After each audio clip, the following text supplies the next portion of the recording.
The better part of 30 years ago, I sat down for the very first time to watch Raiders of the Lost Ark in my living room of my parents' house on a small fuzzy television using a VHS. Now I know there's probably people listening to this right now who have neither had to navigate a VHS player or watch anything in less than crystal clear resolution thanks to all the advances in modern technology. But for me, there's still something so magical about that experience, which is why it's stuck with me all these years later. And now that I have two boys of my own, I get to finally be the quote-unquote cool dad that starts showing them all the stuff that I loved as a kid, with the hope that they'll at least enjoy them to some degree as much as I did. So since the time I recorded the first part of this collaboration special, I've sat down with my little dudes aged 5 and 7 currently, and we have watched Raiders of the Lost Ark, The Last Crusade, Kingdom of the Crystal Skull, and Dial of Destiny. I personally decided I'd hold off on Temple of Doom since it's a little darker and has more horror elements that I wanted to ease them into. I can confirm they both loved Raiders and Last Crusade, while finding the two most recent indie movies fine but less than exhilarating.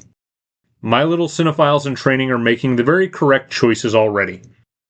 And we also rented the new Indiana Jones video game, The Great Circle, for my PlayStation 5, and I have to quickly say, wow. That game is a dream for anyone that loves the franchise. It features a compelling story sandwiched between the timeline of Raiders and Last Crusade. It's deeply respectful and authentic to the film franchise, and it's littered with Easter eggs and callbacks to the films. And thanks to the indoctrination of Indiana Jones I've subjected my boys to, they now routinely run around the house with makeshift hats and bullwhips as they dart room to room pretending they're in temples, dodging large boulders, and sidestepping booby traps that bring impending doom. It has been so rewarding to see the love of this franchise passed down proper. But back to the matter at hand, we are only into the second act of this 3-episode arc. On the first part of the collab, you heard from 8 different podcasters and content creators who talked about their love of Raiders and much more. So let's continue on with another group of terrific voices who wanted to share their opinions about Indy, Spielberg, and more. Kicking things off this time, we have a husband and wife who both love the film and wanted to explore that for you. Allow me to introduce you to the creators of Highball TV. They're both amazing, fun people who I'll actually be interviewing later this summer about their streaming service they run, their work in film production, and plenty of other stuff. Say hello to Melissa D'Agostino and Matt Campagna. Hi, this is Melissa D'Agostino. And Matt Campagna. We are filmmakers and we also are the co-founders of a streaming service called Highball TV. That's based in Canada, or was started in Canada. But it goes all around the world. Yeah, you can find it on Apple TV, you can find it on your Roku, you can find it on your desktop, there's just an on app. your phone, yeah, it's everywhere. Highball TV, it has independent films from around the world. Film festival cinema from everywhere, and like cool, wacky stuff that we think is neat and deserves a platform. So you can follow us on socials at Highball TV. You can also follow us independently of that, personally. I'm at Melissa Dags, pretty much every platform. Yeah, I'm at Matt Campagna most places except Instagram because I got booted off there at one point, and now I'm Campagna Vision on there, which is much more poetic. It's true. That is true. So we're here to talk about Raiders of the Lost Ark. And we have not very different feelings about it, but we have different feelings about it. I don't know.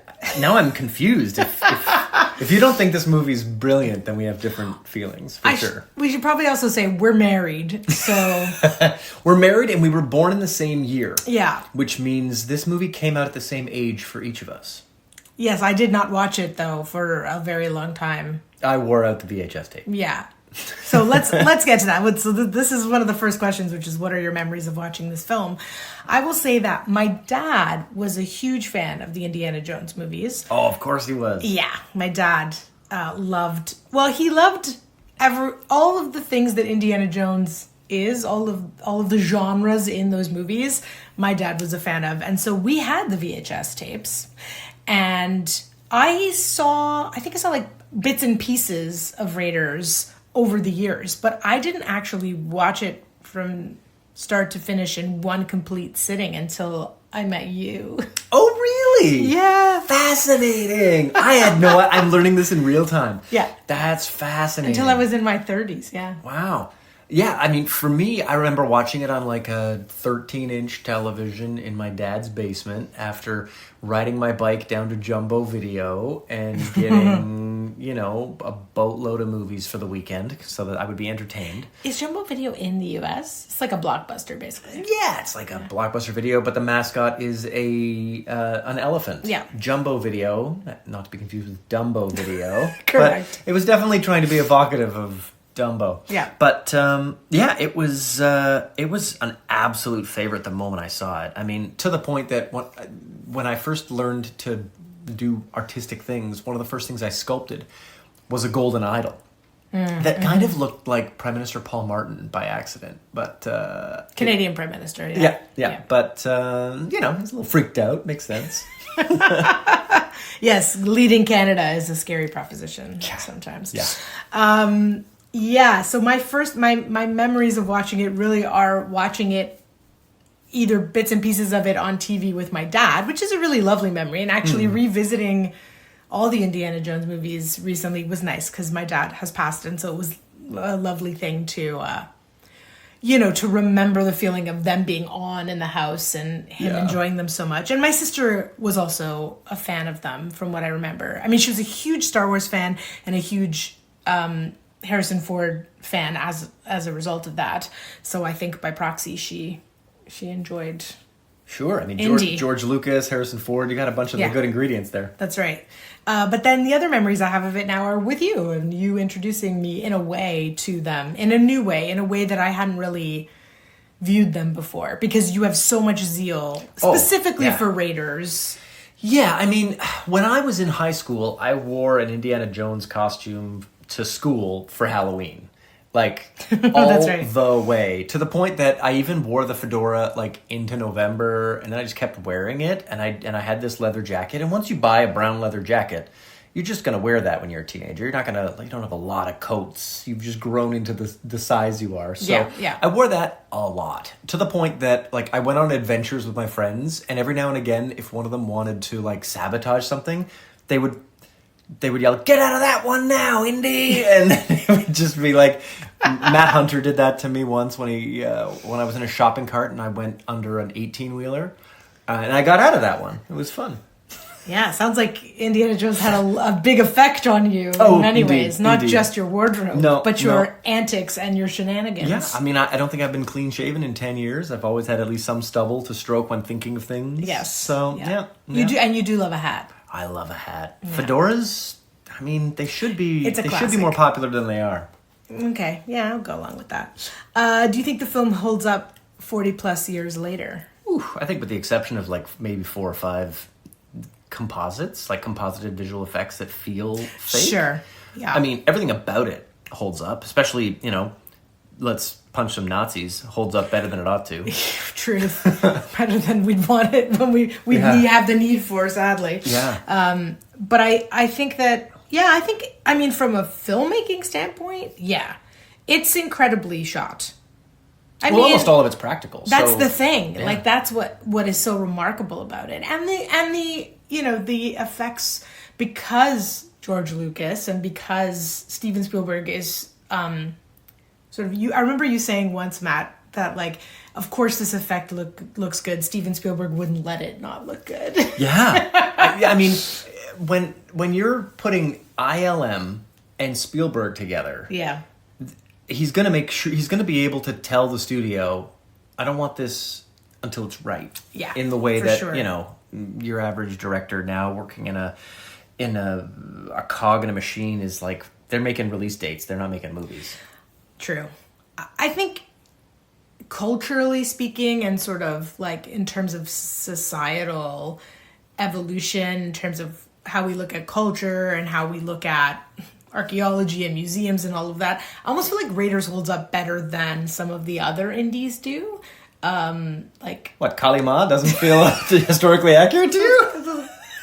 Temple of Doom gets uncomfortable, but in terms of Raiders, it's not so bad.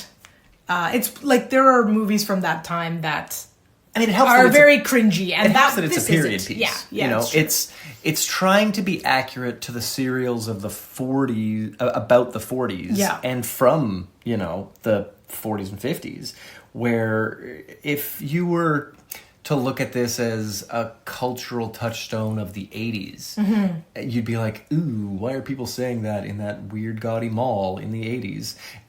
Or you'd be watching Stranger Things and you'd love it. But, I mean, the fact that it's a period piece goes a long way towards, you know, the representation in the film, where, in the 40s, people were just stealing things from indigenous caves and putting them in the British Museum. Unfortunately, they're still doing that. Unfortunately, correct.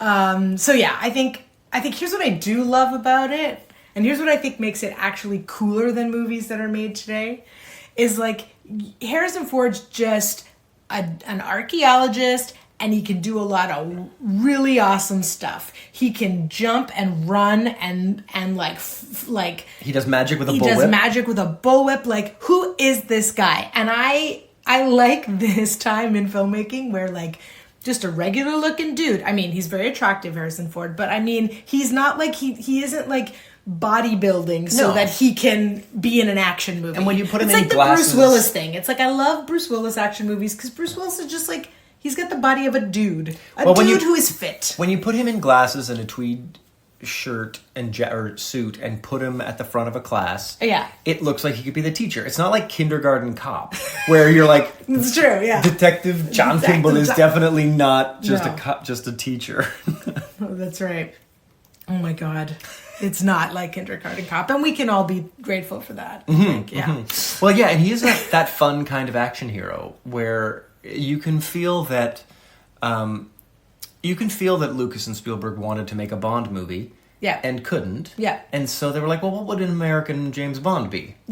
And this was what they came up with: a Nazi punching, spelunking thief for good. You know, and it absolutely turned into a James Bond, and it's honestly my only regret in the entire Indiana Jones franchise is that it stopped for so long. Because there should be 15 James Bond movies and 15 Harrison Ford led Indiana Jones movies. Like, it's not fair that he stopped, that the three of them stopped, because they were all like, I have better things to do than That they weren't just satisfying your needs for Indiana Jones serialized content? Precisely. Well, we'll let them know that all the brilliant things they did, well, not all of them, but some of them, that they did in between, that they weren't enough for you. Yeah, like The Fugitive, great. But give me an Indiana Jones movie before it and after. I'm sorry, no. Don't bring The Fugitive in here and suggest that it shouldn't. No. Fugitive is a perfect film. Anyway, that's for another episode. Do I have a favorite sequence or scene? I love the introduction of Karen Allen's character. It's the greatest. Yes. And I love Karen Allen. And I love her in the indie movies. So that's my favorite sequence. This movie introduces characters in an incredible way. Like, they're never not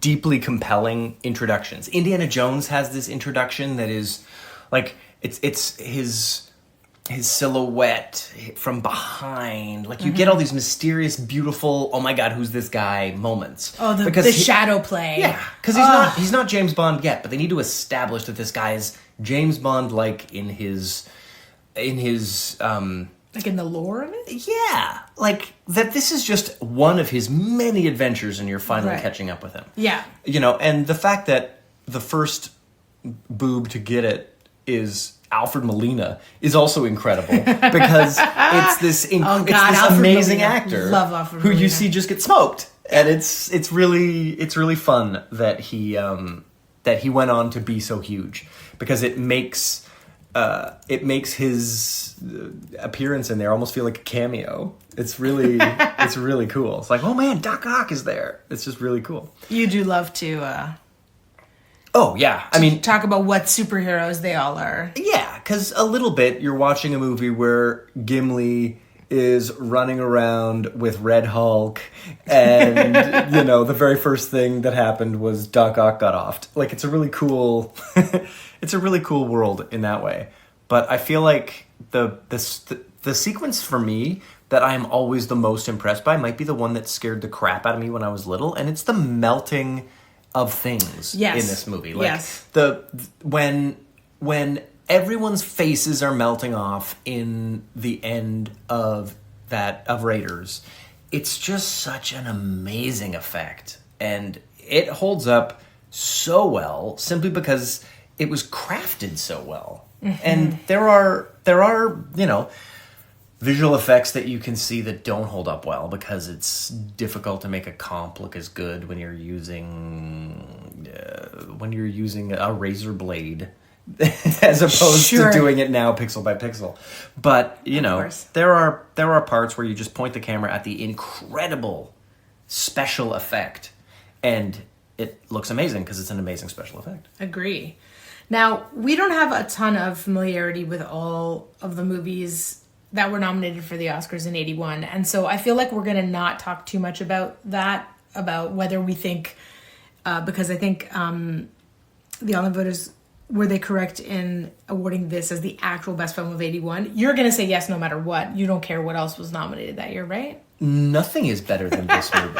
Like, honestly, if say that again without me laughing over it. But if the Oscars were like a once every 10 years thing, it would still win. There's nothing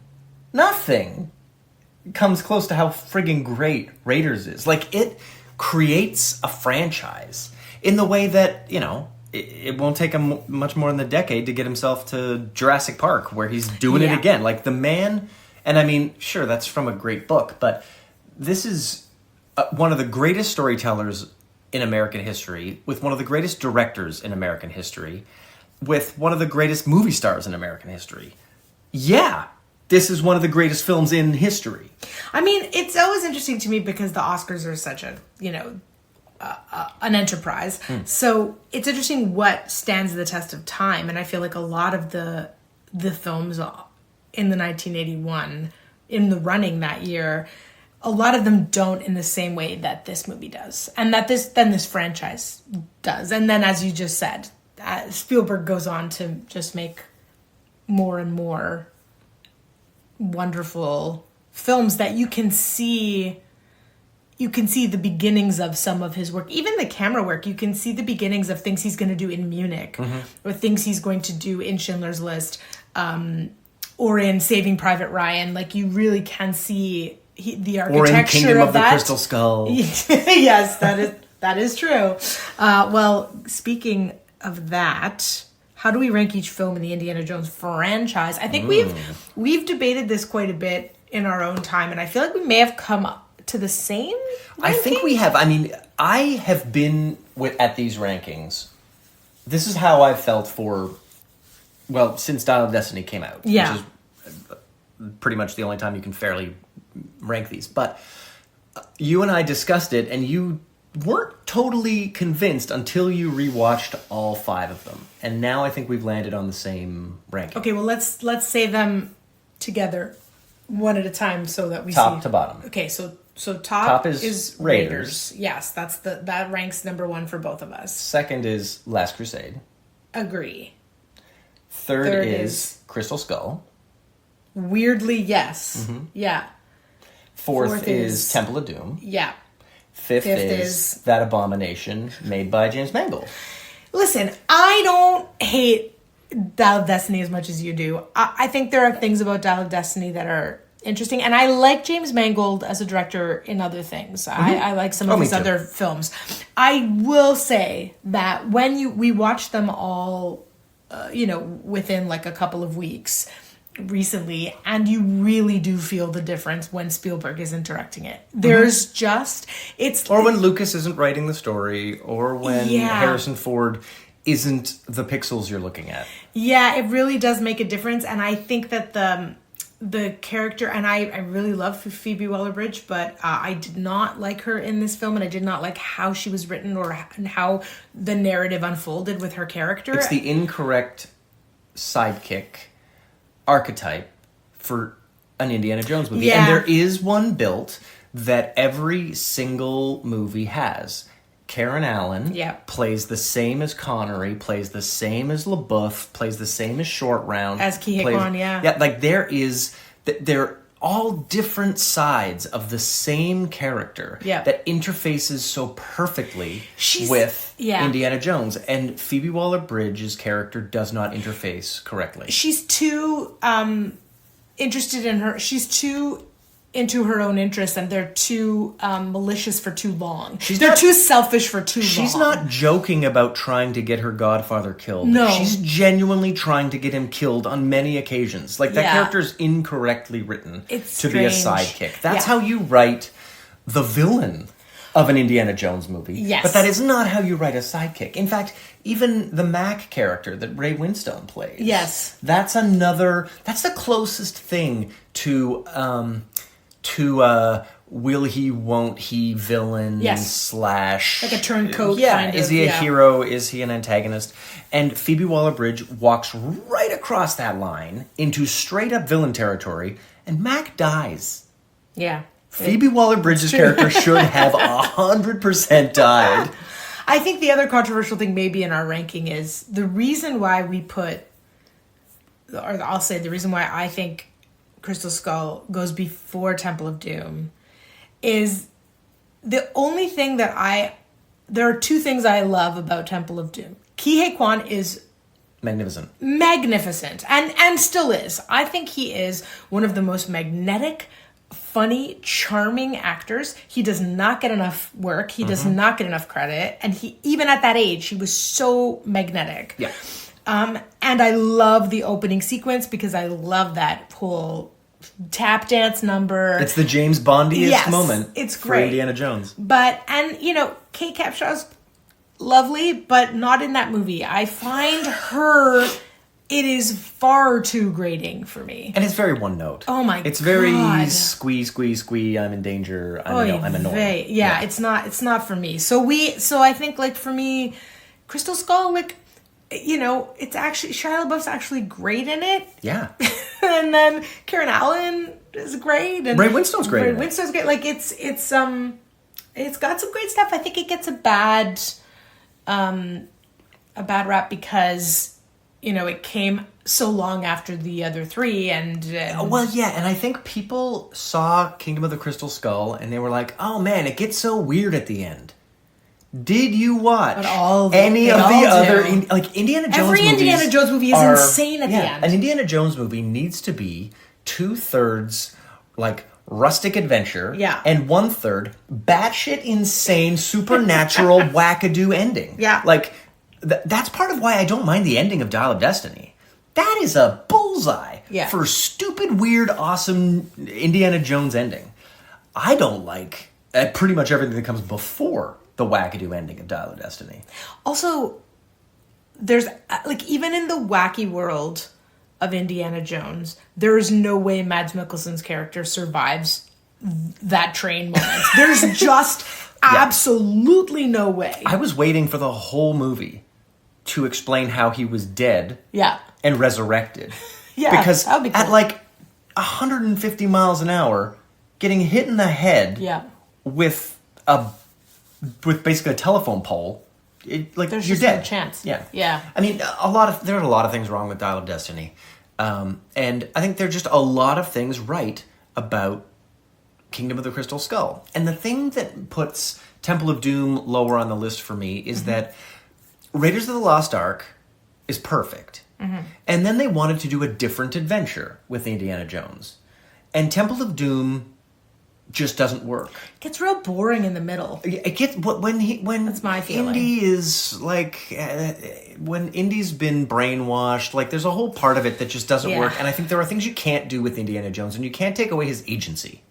You can make it so that he's actually totally irrelevant to the plot. Yes, like the Raiders of the Lost Ark. And it still works. But he still has his own agency, feeble and useless as it may be. Yeah. And that's kind of what makes him the underdog character he is.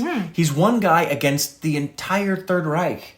Or he's one guy against all of communist Russia's supernatural, wacky people. Yeah. And I feel like there's the fact that he's actually just mindless for a chunk of Temple of Doom really doesn't work for me. I agree. Yeah. And you can map out the beats of Raiders of the Lost Ark and Temple of Doom, and they don't match.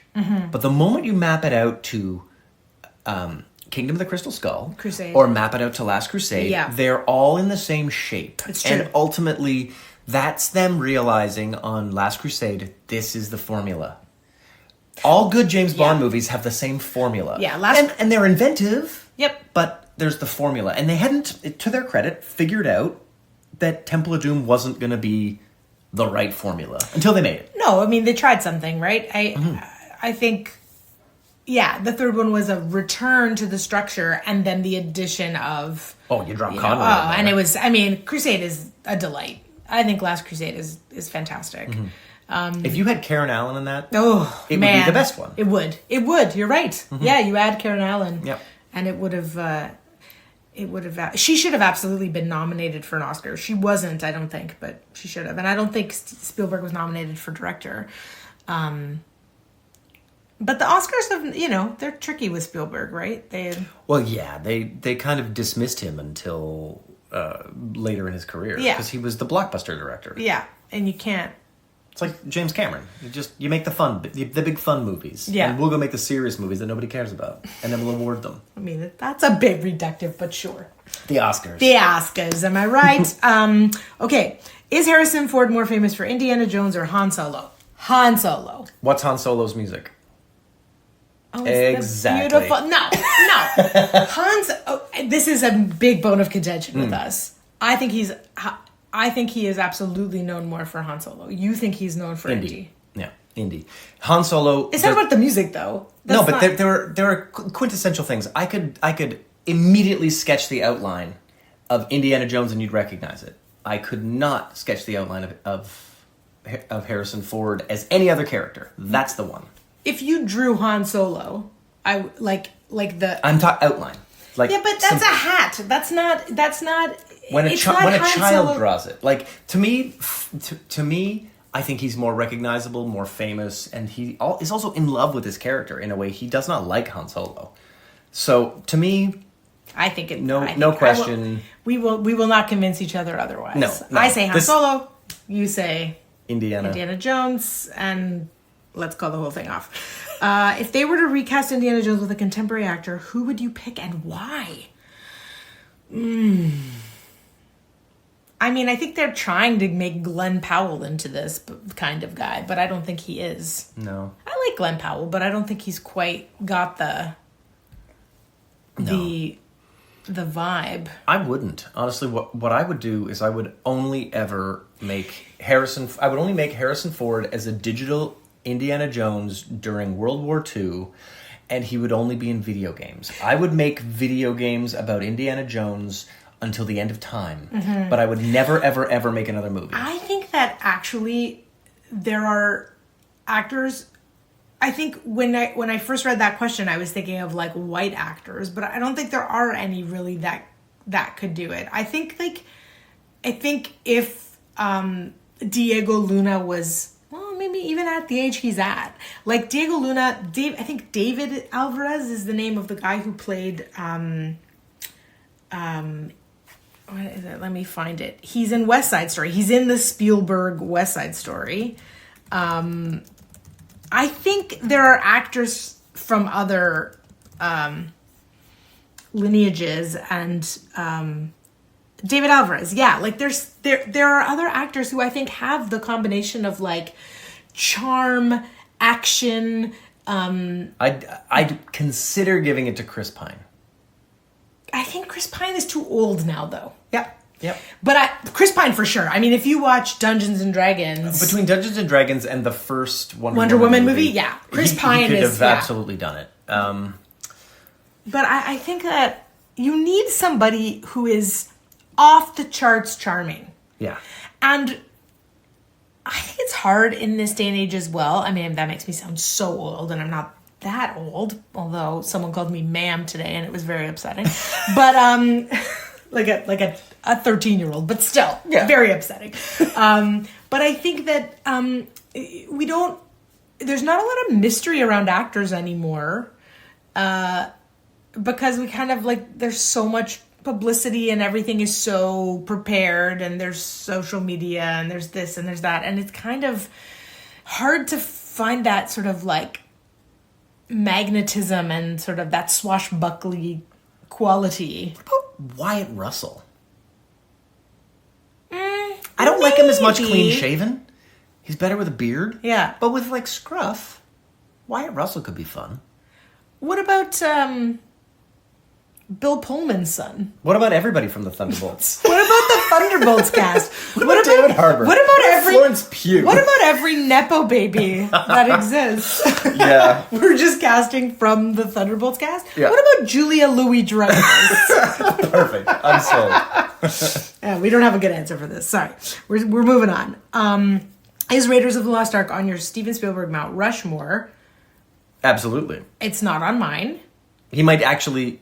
Raiders of the Lost Ark, because I'm imagining what it looks like, and there's a sculpture of Indiana Jones, and it might actually be right beside another sculpture of Indiana Jones. Yeah, you might have two indie movies. This is madness to me. This is where we have heated conversations over breakfast. Because Spielberg is a different filmmaker for you than he is for me. He very much is, yeah. Although we have two movies that are in common in our Rushmore, I think. Oh yeah, there's always a Velociraptor on my. Because my four, and you know, I have to be honest, like it shifts. If you ask me next week, I might feel differently.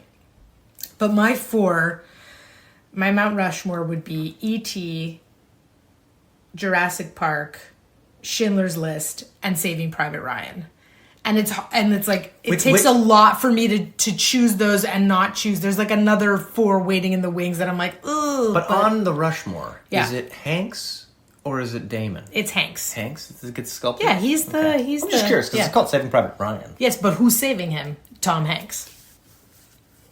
But you have to make him look different than Catch Me If You Can, Tom Hanks. Oh, and different than Bridge of Spies, Tom Hanks. Yes. I'd say my Rushmore today is definitely a Velociraptor, Jurassic Park. Uh-huh. Then it would be Harrison Ford for Raiders of the Lost Ark. Mm-hmm. Then it would be Dustin Hoffman for Hook. Mm-hmm. Yeah, yours, that's a controversial one, but there it is. And then, the Extraterrestrial is now maybe not? I thought we had both of those. No, you know what? I think E.T.'s up there. Yeah, and then it's a pretty little E.T. up there beside them. Yeah. It's hard, like Jaws, for me, Saving Private Ryan, it's like, I love Jaws, but I think Saving Private Ryan is an incredible achievement in filmmaking, and so is Jaws, but there's something about it. And it's also the age I am. Like, I think when you're picking also because it touched you in a certain way when you saw it, right? Or there's None an of those association. movies came out after I was 15. Right. Like, they're all, like, yeah, Spielberg... for you, it's a very young, nostalgic time. If Spielberg stopped after Jurassic Park, the Rushmore would be there. Like, it's all not done. for me. Not for me. Yeah. Yeah. It's interesting. How important is the John Williams musical score to the story and the character? I mean, it's vital. I don't think you have a movie without John Williams. No, without the music, you may as well not have the hat. You may as well not have the actor. It's one of the greatest themes, and both the like triumphant indie theme and the love theme. The love theme is incredible. It's vaguely evocative of Han and Leia. It's very Tatooine. It's very love story. Yes, he loves his.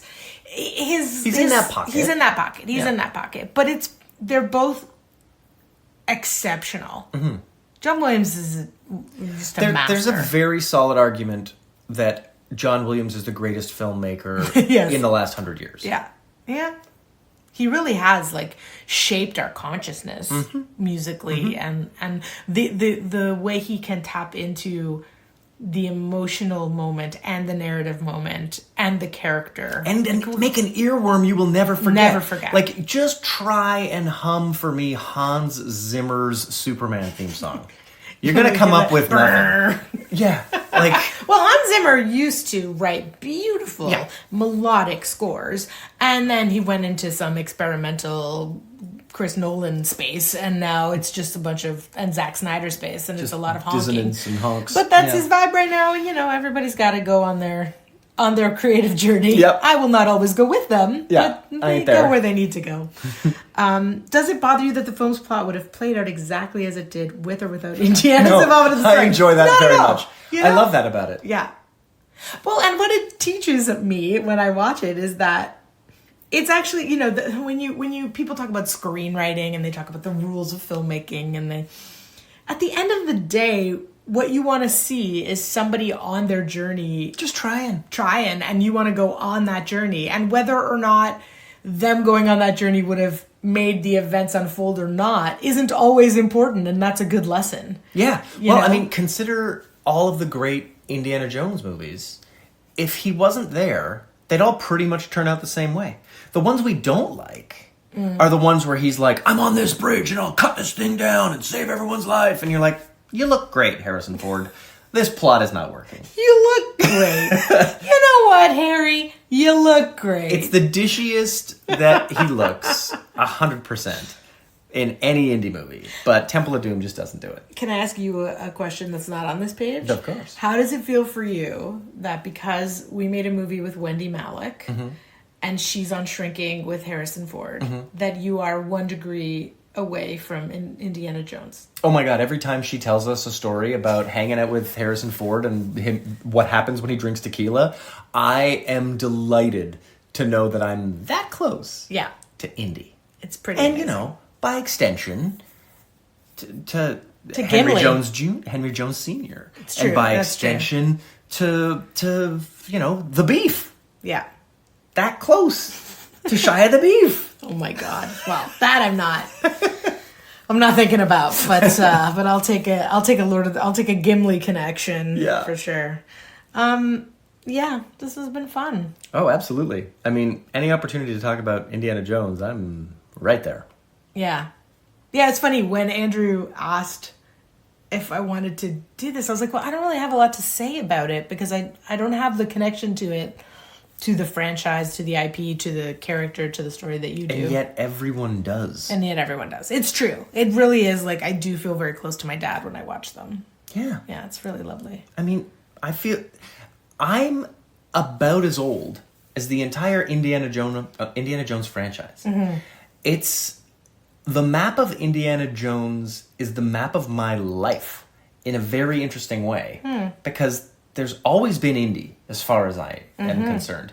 There's been the moment where suddenly it was called Indiana Jones and the Raiders of the Lost Ark, and I was like, what is this madness? Like there's this there were moments where Crystal Skull came out and it was total heresy, and then there was the moment where Dial of Destiny came out and suddenly Crystal Skull was a pretty good movie. History. I feel like this movie, this franchise, which is really one of the only true franchises that Spielberg has anything to do with. He kicked off Jurassic Park. Yeah. And he was there for the beginning of Jurassic Park. But they're 7 movies deep now, and he's just like long gone. Yeah. But you do not make an Indiana Jones movie without him. Yeah. As evidenced by James Mangold. Did you call it Mangled? Oh, no. I thought you were going to call it the Indiana Jones-averse, which I like. Yeah. Okay, well, thanks, Andrew, for asking us to be a part of this. It was really fun. Yeah, what a delight. And yeah. All right,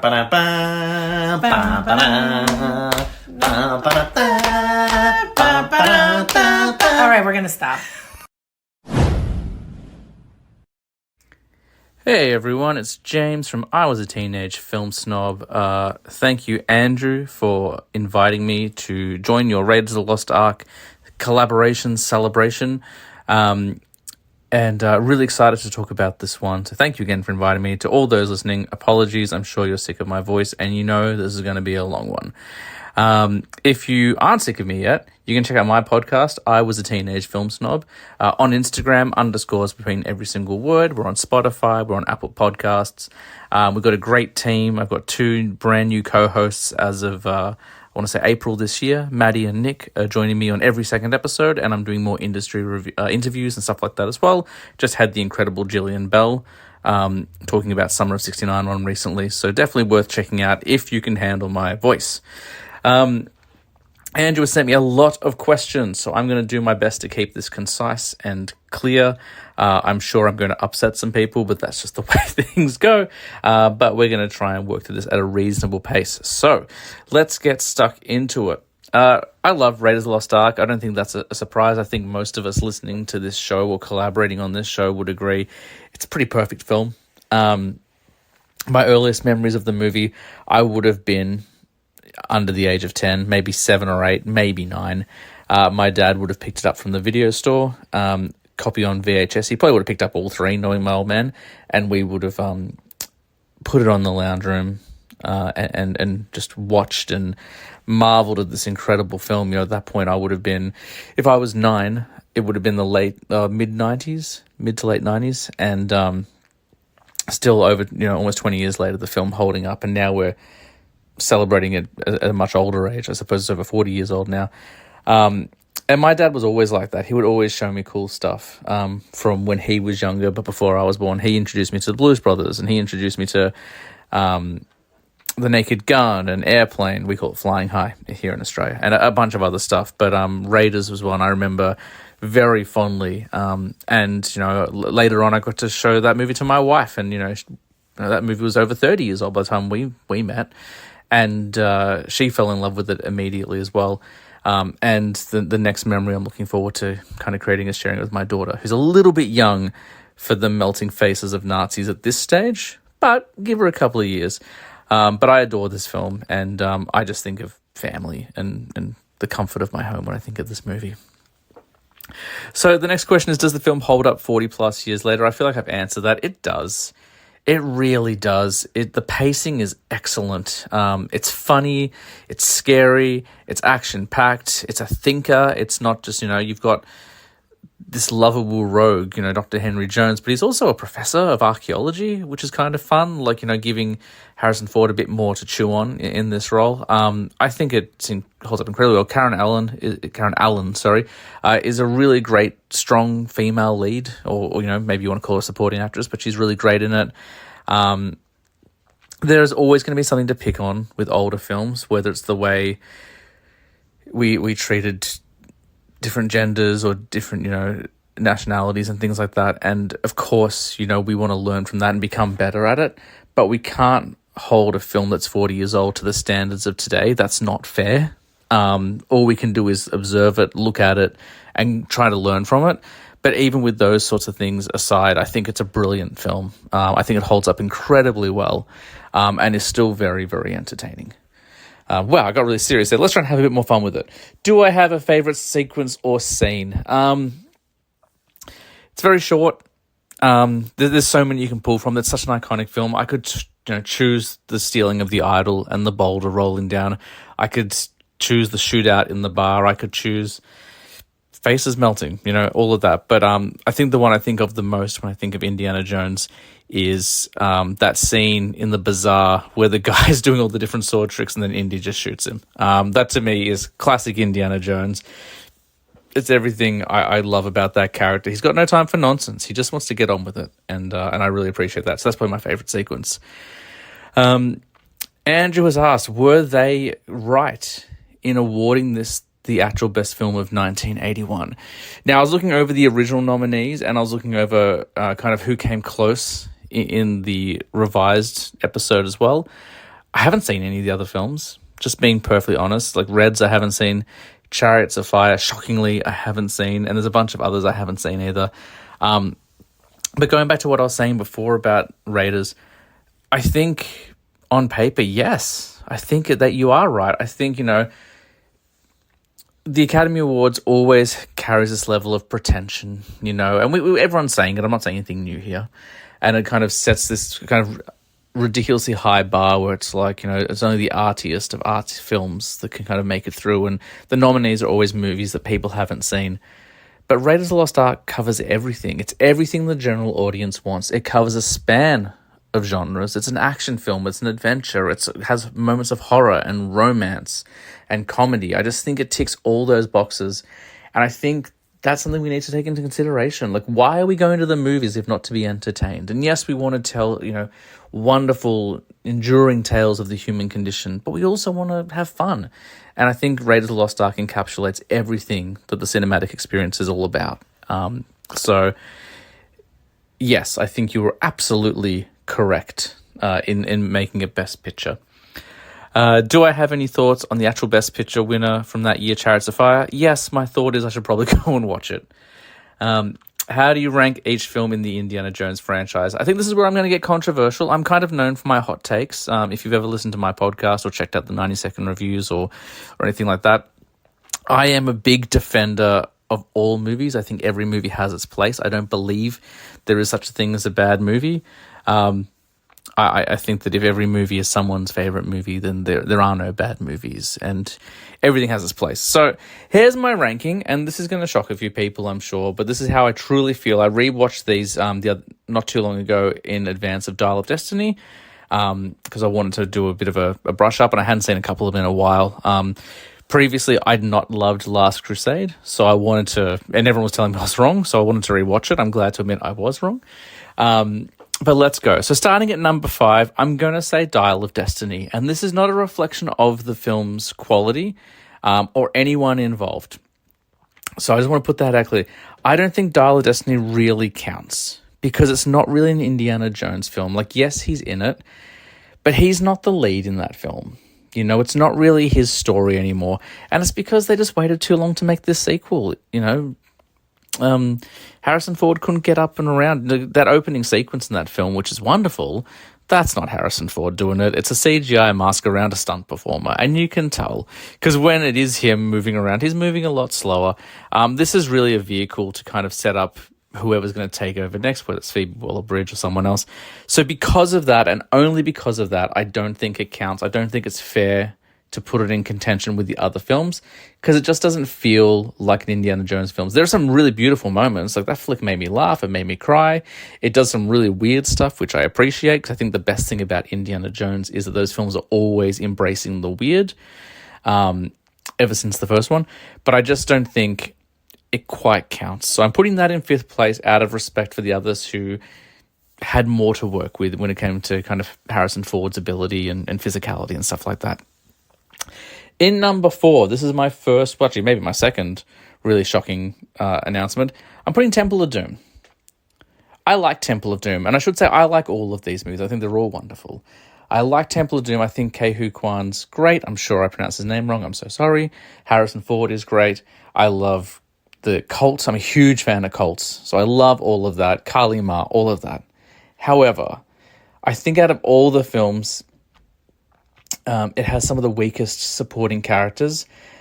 I think Kate Capshaw is wasted in this movie. I haven't seen much of her work, but I feel like Willie Scott is such a frustrating character. She's only in the film to be a heel to Indiana Jones. All she does is scream and complain the whole time, and it's really off-putting. I want to root for all the characters in these movies, and every time she opens her mouth, it's so frustrating. Especially when you follow Raiders. We had Karen Allen, who's such a strong, independent character, who, yes, she's in love and had a questionable past with, Indiana Jones. But at least she kind of can stand her ground and, she attacks everything kind of fully facing. I just feel like, in this one, it was underutilized. And because there was some character development that wasn't quite fleshed out, because we didn't maybe embrace what was so great about the first one, Temple of Doom doesn't hold up for me as well. I still like it. There's a lot to love about it. But I think because of that weak character, and that is not a reflection on Kate Capshaw's performance. She's wonderful, as I mentioned. I don't think they gave her much to work with. So that's number 4. So we're going to Dial Destiny 5, Temple of Doom 4. Number 3 is Kingdom of the Crystal Skull. I think Kingdom of the Crystal Skull is a hugely underrated film. And I think it's getting the same kind of treatment as the Star Wars prequels did, but it's being criticized way more harshly. Way more harshly. Like, I don't understand why. I couldn't understand it when I saw it in theaters and I was, 18 years old. I enjoyed it then. I watched it last year. I still enjoyed it. Like, yes, it's heavy on the CGI, but every film in this era was heavy on the CGI. It was a new technology. They're trying to, do something with it. Yes, it introduced aliens. and I understand that complaint. They put aliens in Indiana Jones. However, we also had like a Nazi death cult, and we had time travel. The whole point of Indiana Jones is the weird. Like, they embrace the weird. And if The Exorcist is good enough to have an archaeological find of the devil itself, then Indiana Jones can be forgiven for finding aliens. I'm sorry. Like, it's such a weak argument, and I won't hear it. I like Kingdom of the Crystal Skull. I don't think Shia LaBeouf is bad. I think he's leaning into that character. Of course he'd be whingy. Unlike Willie Scott, who has no reason to be, so whingy. Shia LaBeouf is living in the shadow of like the greatest archaeologist of all time. Of course he's going to have a chip on his shoulder. So, Kingdom of the Crystal Skull, I think it's underrated. I think people need to go in open-minded and have to also accept that it was made like 20, 30 years after the first three. We weren't in the era of gold standard legacy sequels that we are now. However, I think it's really entertaining. I think it's fun. And I think people just need to chill out when it comes to Kingdom of the Crystal Skull. All right, moving on. I've said my piece. I've ruffled feathers. I'm never getting invited back, and that's fine. Number 2, Last Crusade, of course. Wonderful film. Sean Connery, great. The whole flick is really, really wonderful. But Raiders is just the best one. Raiders is just the best one. Just like how Alien is the best Alien. Come and fight me on that one as well. Raiders did it best. It did everything right. It ticked every box. All the relationships are fantastic. It is a perfect movie. So that's my ranking. Again, just to upset everyone, in number 5, Dial of Destiny. In number 4, Temple of Doom. In number 3, shockingly, Kingdom of the Crystal Skull. In number 2, Last Crusade. And in number 1, Raiders of the Lost Ark. Let's have a look at these questions again. I'm walking around. Is Harrison Ford more famous for Indiana Jones or Han Solo? This is a hard question to answer. In my household, Indiana Jones. Growing up, I didn't see Star Wars until way later. I was like a teenager when I saw my first Star Wars film. And it was like Attack of the Clones. Like, I didn't see the original trilogy for a long time. So in my household, definitely Indiana Jones. Outside of my house, probably Han Solo. When I went and saw Dial of Destiny last year with my dad, we went to the theater opening weekend. The theater was empty. And this was not like an independent, like this was a major cinema. Theater was empty. I went up to the ticket counter, and the kid behind the counter, because they are kids working by the counter, said, "Oh, I wondered who was going to see this. I got no idea what this thing is." Of course, people don't know what Indiana Jones is, because this kid, when the last film came out, would have been maybe 7 years old, probably younger. So I think he probably is a bit more well-known, especially for the current generation, as Han Solo. For those of us who are a little bit older, maybe more Indiana Jones, because in Star Wars it was an ensemble piece. He had to share the spotlight with a few people. In Raiders and the subsequent sequels, he's front and center. So I think Indiana Jones for older people, but for the current generation, probably Star Wars, if that. If they were to recast Indiana Jones with a contemporary actor, who would you pick and why? I really should have prepared for these questions instead of just reading them as I'm going through. Who would I cast as Indiana? I mean, well, the obvious answer is don't do it. We don't need to. But now I've got to look up this guy's name. There's one kid who I really like, who I thought would have been a good Han Solo. I liked Alden Ehrenreich quite a bit, by the way, but I just need to remember this guy's name. Ansel Elgort from Baby Driver. I think he could do, I don't know how old he is now. He's probably 30. He's probably, the age that Harrison Ford was. But I like him. I think he kind of looks the same way. Has kind of that same swagger. Even in the one where they were all dying, I can't remember the teen movie he was in where they were all dying. Not Perks of Being a Wallflower, but it was one of those ones. He played a cancer patient. Even in that film, he had this kind of like charming swagger about him. I think he carries himself quite well. I think he is a good leading man. I don't think we've seen enough of him. I thought after Baby Driver, surely we'd see more of him. But I think Ansel Elgort would be a good Indiana Jones. So there we go. Is Raiders of the Lost Ark on your Spielberg Mount Rushmore? What would be your Spielberg Mount Rushmore? Interesting. Raiders is definitely up there. Raiders has to be up there. I would also put Jaws. Jaws has to be up there. Jaws is an incredible film. Jaws is a movie that should not work. It is a B movie. It is a Corman film that somehow took the world by storm, and created the blockbuster. So definitely Jaws. So we got Jaws. We've got Raiders. I don't know if I'm putting some of the obvious ones on. Let me think. I'm going to shock people. I'm going to just upset everyone, I know, and that's fine. It's totally fine that I'm going to upset people. Let me have a quick look and see. And I appreciate you all listening to me think. I'm going to put Hook on there. I think Hook needs to... I know Spielberg refers to Hook as his greatest failure, but I think Hook is wonderful. So we're going Jaws, we're going Raiders, we're going Hook, and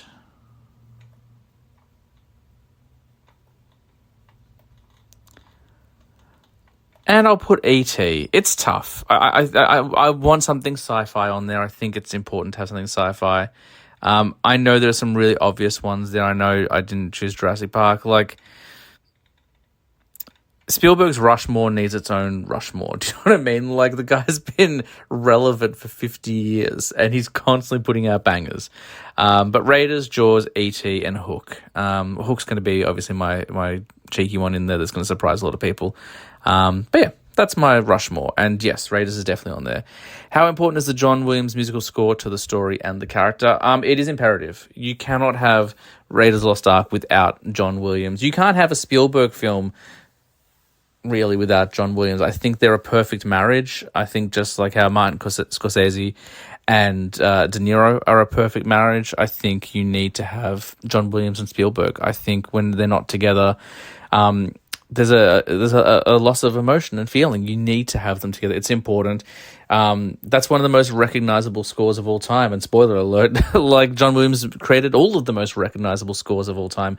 No one has had a bigger impact on music in film than John Williams. And there's no disrespect to Hans Zimmer, no disrespect to any of the other wonderful composers, James Horner, all those people. But John Williams captures magic and wonder and adventure like no one else. It's the soundtrack to all of our childhoods.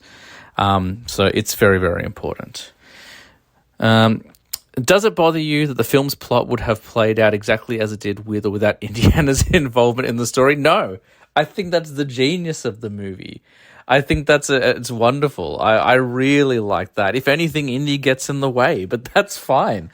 That's why we love him. He's this, this roguish, dude who wants to, who's just trying to put things in a museum and he ends up foiling a Nazi plot. I think the charm of this movie is that he doesn't even need to be there. And then my final question, and thank you so much for your patience, is the enduring power of Indiana Jones baked into the fact that he is often failing and in turn making him more vulnerable? 100%. 100%. Like, I don't see, I can't see myself in most in Harrison Ford performances. Like, I could never be Han Solo. I could never be so many people. I probably couldn't be Indiana Jones, but the fact that he does fail, the fact that he's vulnerable, like now you're kind of seeing studios forcing vulnerability onto characters in order to make them more likable and appealing. But like, this wasn't a studio decision when Raiders came out. This was like, this is who he is. Like, yes, he is smart and he is daring and he's brave and he is capable, but he's also just a guy. He doesn't have superpowers. He doesn't work out. He's just a guy trying to do the right thing, and he ambles his way through and makes a bunch of mistakes. And that's why it is so charming. So, yes, I think that's exactly why the character is so enduring. And, also, like, Harrison Ford's lovable and wonderful. Like, it's not solely due to that, but it's definitely a huge part of it. There we go, Andrew. As you can probably tell, that was my first take, but I'm pretty happy with it. Apologies for the stumbling and for the on-the-spot thinking, but that's what we do at I Was a Teenage Film Snob. Nothing is planned. So I hope you all dug my thoughts. I can't wait to hear everyone else's thoughts. I shudder at the thought of people's reaction to some of my answers, but hopefully there are some of you out there who agree with me and are like, you know what? Yeah, Kingdom of the Crystal Skull. Give it a break. If you liked these thoughts, or even if you hated these thoughts, you can go check me out on Instagram. I Was a Teenage Film Snob, underscores between every single word. Let me know what you thought. If you are brave enough, you can check out our show as well. As I said, we do all sorts of wonderful interviews. By the time this comes out, my interview with Jonathan Salemi will be out. Hopefully my interview with Timothy J. Cox will be out. A bunch of people, Gillian Bell, as I mentioned, and of course we have our team shows as well where we break down movies, and the next episode we're all doing together is of Tommy Wiseau's The Room. So plenty to check out over on I Was a Teenage Film Snob. Hope to see you all there. Thank you, Andrew. You are an absolute gentleman and scholar, and I can't wait for the next one. Hi, my name is Chauncey Telese, and I host the LA Podfidential podcast, which is part of the LAFB Podcast Network, which you can find on Spotify, Apple Podcast, YouTube, wherever. You can find me on Blue Sky at bigchaunce64.bluesky.social, on Instagram at bigchaunce64, and on Letterboxd as Chauncey T. Raiders of the Lost Ark is one of my favorite movies of all time. I remember watching it both on VHS and especially Laserdisc with my parents when I was a kid. I've seen it multiple times over the years, and I watch it a few times a year because it's borderline perfect. I would even say it's perfect, but, you know. I've even shown it to my 9-year-old. She was a little bored by it, but came around. She prefers Temple of Doom and Last Crusade, weirdly enough, but she'll come around. My favorite sequences... I mean, the opening is 1,000% iconic. It's hard to beat the opening. Even though there are even more incredible sequences throughout the film, that opening is everything. And I love the classroom scene where we see him just as a frazzled Professor Jones. And the scene where he's teaching the government about the lost city of Tanis and everything therein is also amazing exposition. And also just shows you who he is as a character. Marion drinking at the bar is incredible. I don't know. The whole movie is my favorite sequence, but I would say the opening especially because it sets the tone for what's an incredible movie. And sorry for using incredible so much. I would not have, weirdly given this the best picture in 81. I know. It sounds heresy. It's on my Spielberg Mt. Rushmore. We'll get to that later. But I fucking love Reds as well, and I'm glad Warren Beatty won Best Director for it, and I'm glad I wish it had won Best Picture as well, but Chariots of Fire is not my favorite, so fine, I could take Raiders over Chariots, but man, oh man, Reds is such an important film, and I do think it deserved Best Picture maybe over Raiders, but goddamn is it close. Karen Allen winning supporting actress over Maureen Stapleton for Reds is very interesting. I probably would still do that, actually. Beatty, I just think, had an incredible task at hand creating an American epic and succeeding. Spielberg would get his flowers later, multiple times over, so he's cool. This is Beatty's Oscar. Reds can have picture and director. As far as my Indiana Jones rankings, on Letterboxd I have this list, but it goes Raiders, Crusade, Doom, Dial, and Skull. Although you can swap out Dial and Skull interchangeably, I don't really care. It's really the first three that I jive with. As far as Harrison Ford being more famous for Han Solo or Indiana Jones, I mean, it depends on who you ask, right? I would imagine if you ask 100 people, you'd probably get 50 different answers. It'd be split down the middle between Indy and Han Solo. I think maybe I would give the tip a little bit to Han Solo. Actually, no, shit. I'd probably give it to Indiana Jones, because I think when people close their eyes, they just see him in the hat. But Han Solo is like half a breath away from Indiana Jones. It's very close. If they were to recast Indiana Jones as a contemporary actor, they shouldn't. But they need someone who can do the professor portion too, because people focus too much on the adventurer guy. They need someone who can be the guy in the classroom who can't exactly spell Neolithic on the first shot and gets flustered when he sees "I love you" on someone's eyelashes or eyelids. Excuse me. I don't know who that would be necessarily, because I don't think we've conditioned actors to do that sort of thing anymore. I'm sure other people have made better suggestions, but to me, it's all about getting Dr. Jones correct as opposed to Indy. A lot of people can do Indy. Not many people can do Dr. Jones. As previously mentioned, Raiders is absolutely on my Spielberg Mt. Rushmore, which it goes Jaws, Raiders, Jurassic, and Catch Me If You Can. Now, I will say the rest of my top 10 includes AI, Lincoln, Bridge of Spies, Minority Report, and Close Encounters. The score for the film is absolutely paramount, because not only do you get the iconic dun dun dun dun dun dun dun and all the adventure themes, but every character has their own theme.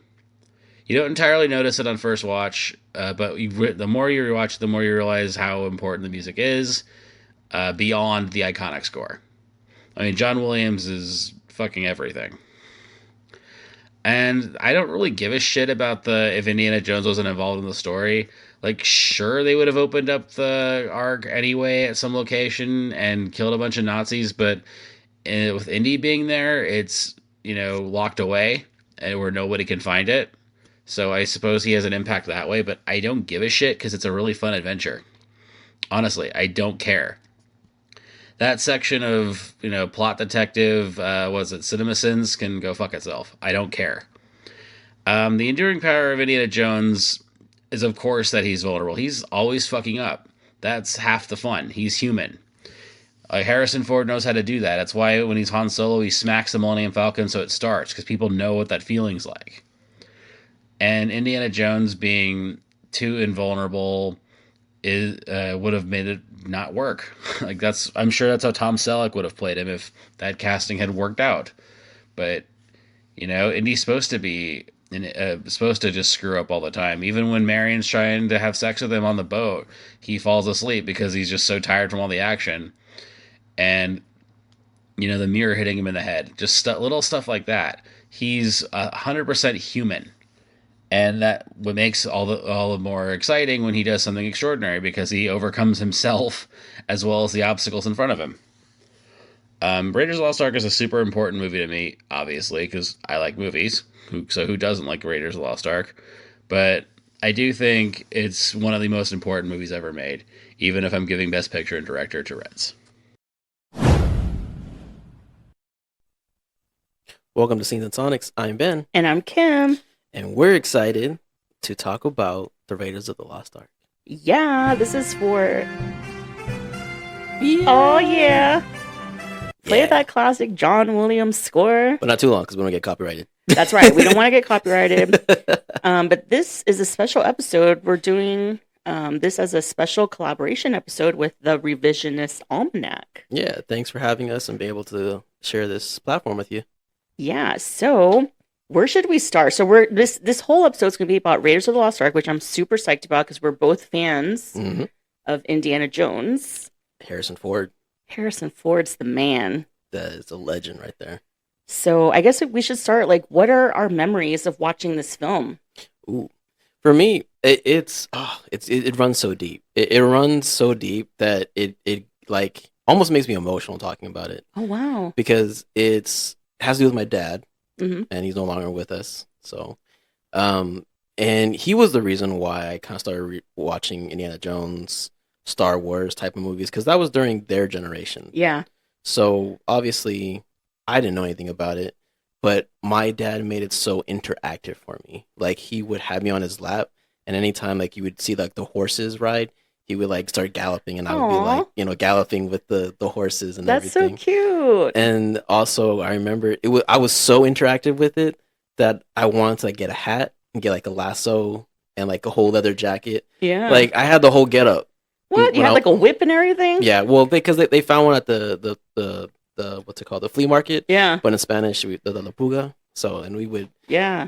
I found one and I was able to get one. So, and I had a little whip, and then I thought I was the guy. I was the man. You were Benjamin Jones. Yeah, exactly. Love it. And so, yeah, I was really loving it. And I really remember a lot of memories with that movie specifically.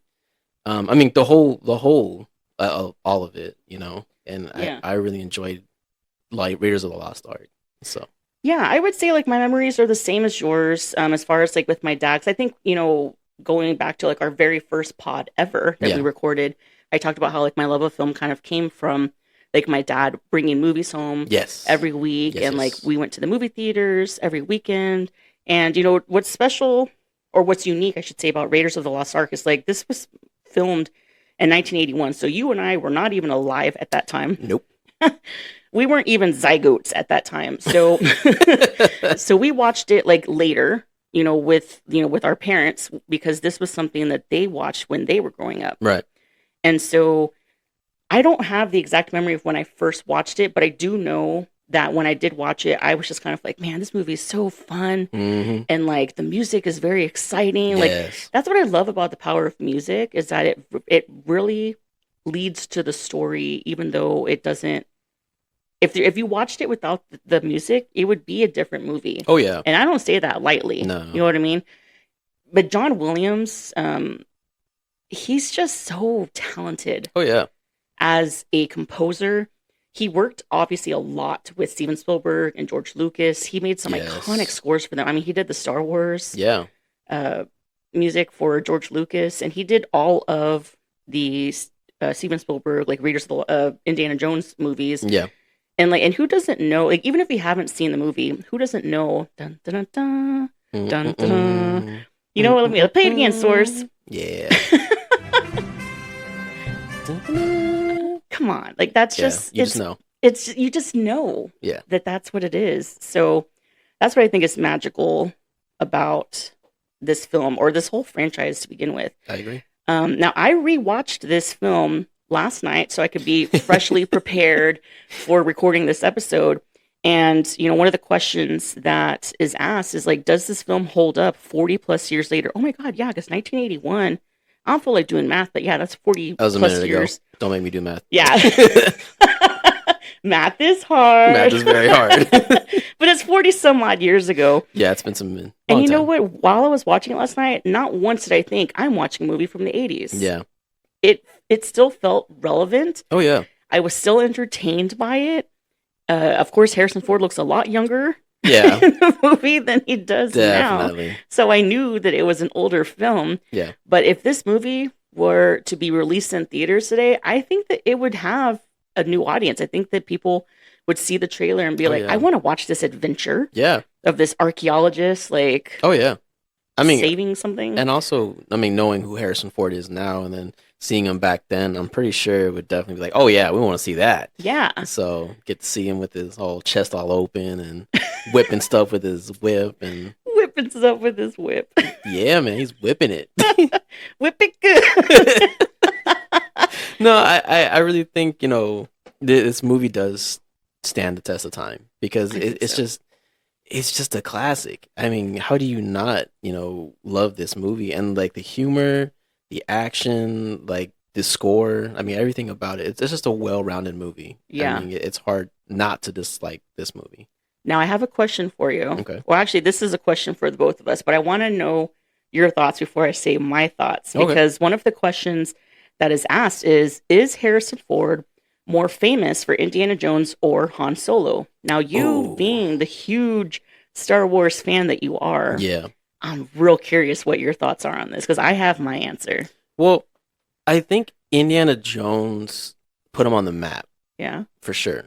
I think, once he was introduced to like this world, I mean, he had other roles, obviously. Yeah. But Indiana Jones was so big that I think that's what really made him famous. And then to see him in Star Wars, it just furthered his career. Yeah. So I believe, in my humble opinion, I think Raiders, like this franchise, Indiana Jones, made him big. I agree with you. I think that Harrison Ford is more famous for Indiana Jones for multiple reasons. One, because, like you said, it kind of put him on the map. You know, obviously he had been in some smaller roles before then, before this movie, excuse me. And once this came out, he had a whole franchise. Yeah. And the names of the movies have the names of his character. Indiana Jones and the Raiders of the Lost Ark. Right. Indiana Jones and the Temple of Doom. Now, he's popular for Han Solo, obviously. Star Wars is a huge franchise. But when I think of Star Wars, the first character I think of is not Han Solo. Who do you think of? Darth Vader. Okay. I was like, who do you think of? I mean, well, right? Like, who do you think of? Luke Skywalker. Okay, so Luke Skywalker, Darth Vader. Heck, I even think about Chewbacca. The Skywalker family, basically. Yeah. It's about their story. And yes, Han Solo was there. Yeah, he was there. He was a smuggler. Yeah. And he played a significant role in, like, the opening films, but, well, and also, I guess, later, too, because with the more recent ones. Yes, yeah. But I digress. I feel like he's more famous for Indiana Jones because those were his starring roles. Agreed. Han Solo was not the center and star of Star Wars. Yeah. So we both agree. I agree, yeah. Yay! There's also theories, which is funny, just real quick, just wanted to, like, briefly mention it. Yeah.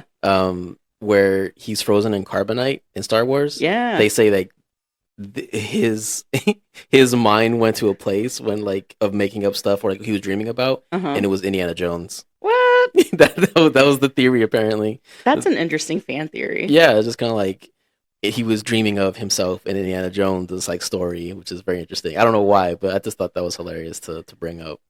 Okay, so it's kind of like putting the two franchises together. Kind of, bit. Kind of mind bending, but it's pretty funny theory. But I don't know. That'd be interesting if they confirm that.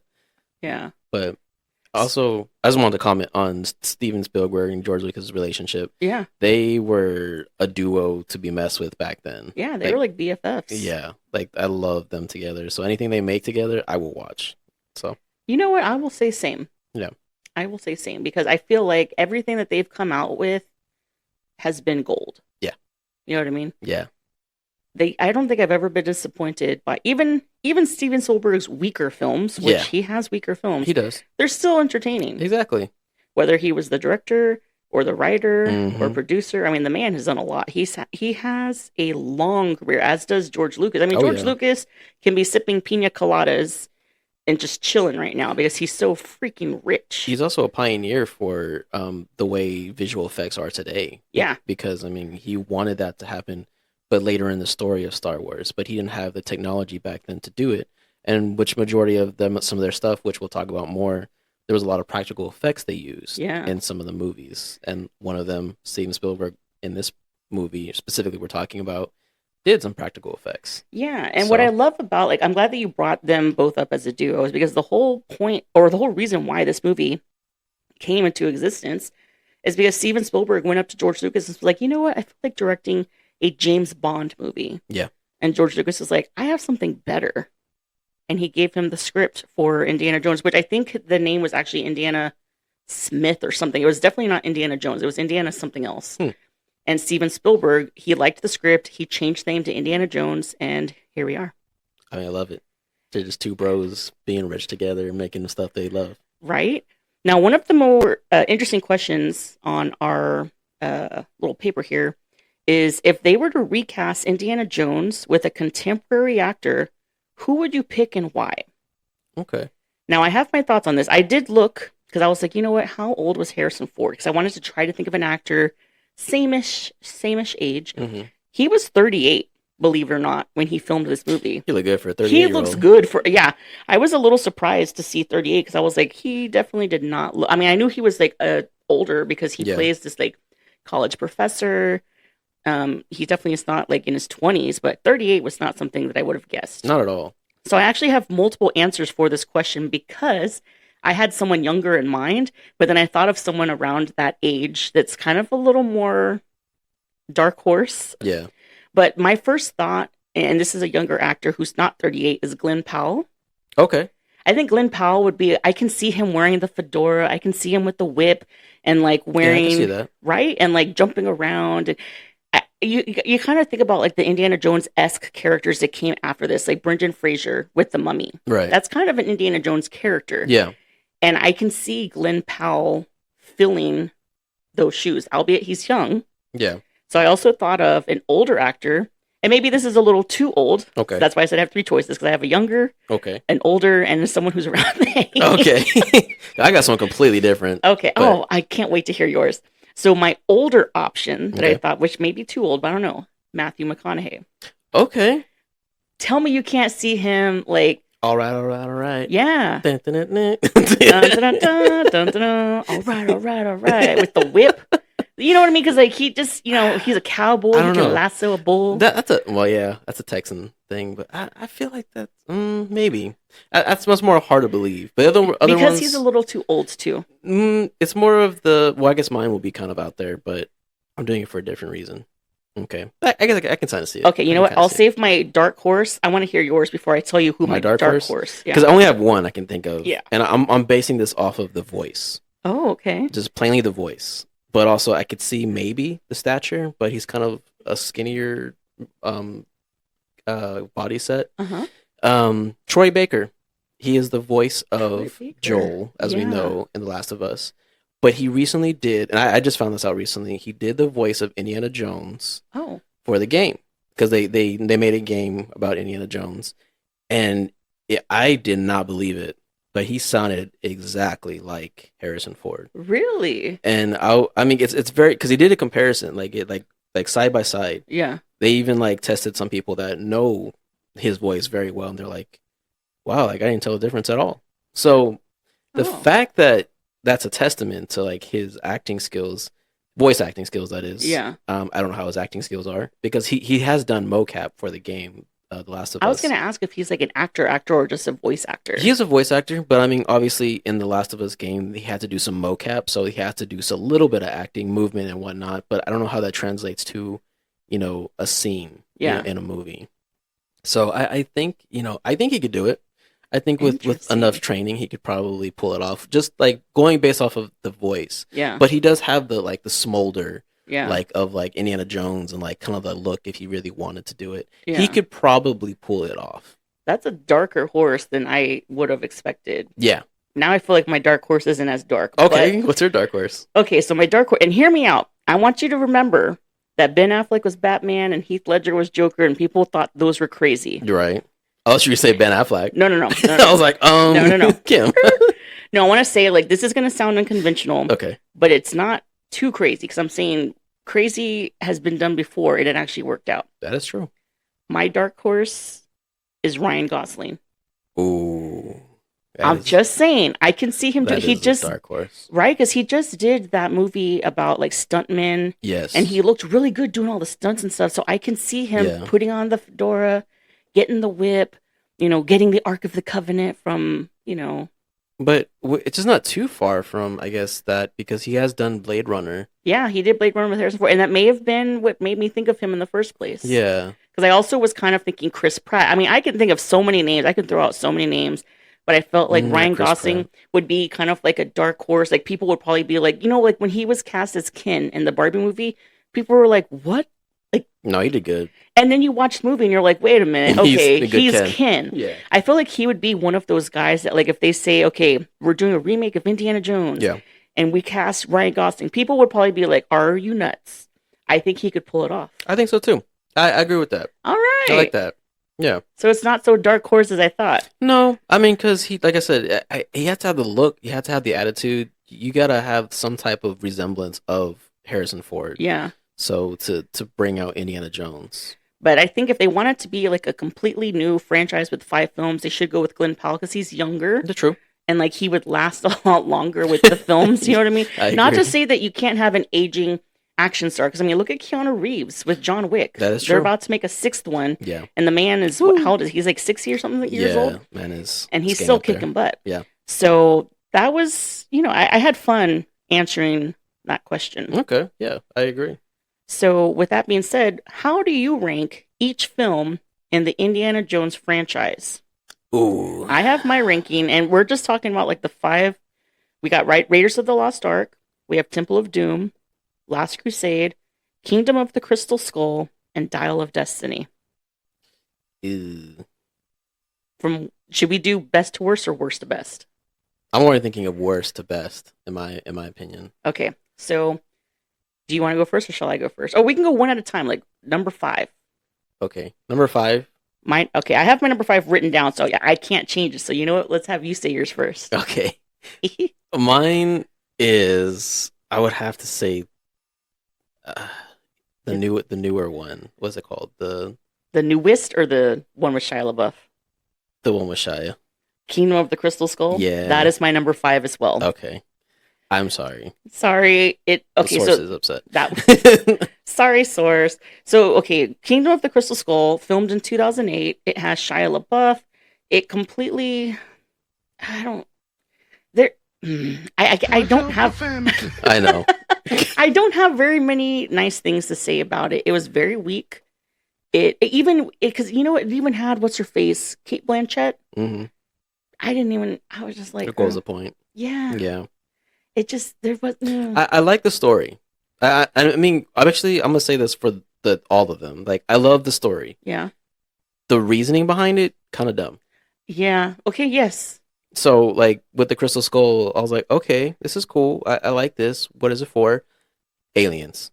I'm like, okay. Yeah, and I was like, really? Why? Really? I'd rather watch Alien vs. Predator than yeah. than deal with Indiana Jones with this. Yeah. Because, I don't know, it just seemed like, when the other movies kind of dealt with, like, supernatural things. Yeah. And, like, things that are kind of believable, obviously. Alien's a little bit tougher to tell me, like, that. At least compared to the other movies and what they're based on. Right. I would agree. Exactly. So, anyway, number 4. Temple of Doom. Really? Okay, so my number 4 is Dial of Destiny. Ouch. I kind of like that movie, though. I mean, I'm not saying I don't like it. That's my number 4. Oh, okay. So, okay. Temple of Doom, 1984. Why is that your number 4? It's just, I don't know. I do like that it was a previous one when it was like the original like way of being. It was a prequel. I didn't like the villain. It just was weird, Yeah. He was all like, taking his heart out of him, and he's like, ooh, like it just. It definitely was a darker. It was a darker one for sure. It just felt out of suit for Indiana Jones because Indiana Jones is very lighthearted and just kind of like not that. I mean, it gets dark in some places. Like my number 1 is definitely dark, but it's not like that dark like this one. Yeah. So I don't know. That's the reason why it's my number 4. And so Dial of Destiny, it's the newest film in the franchise, 2023.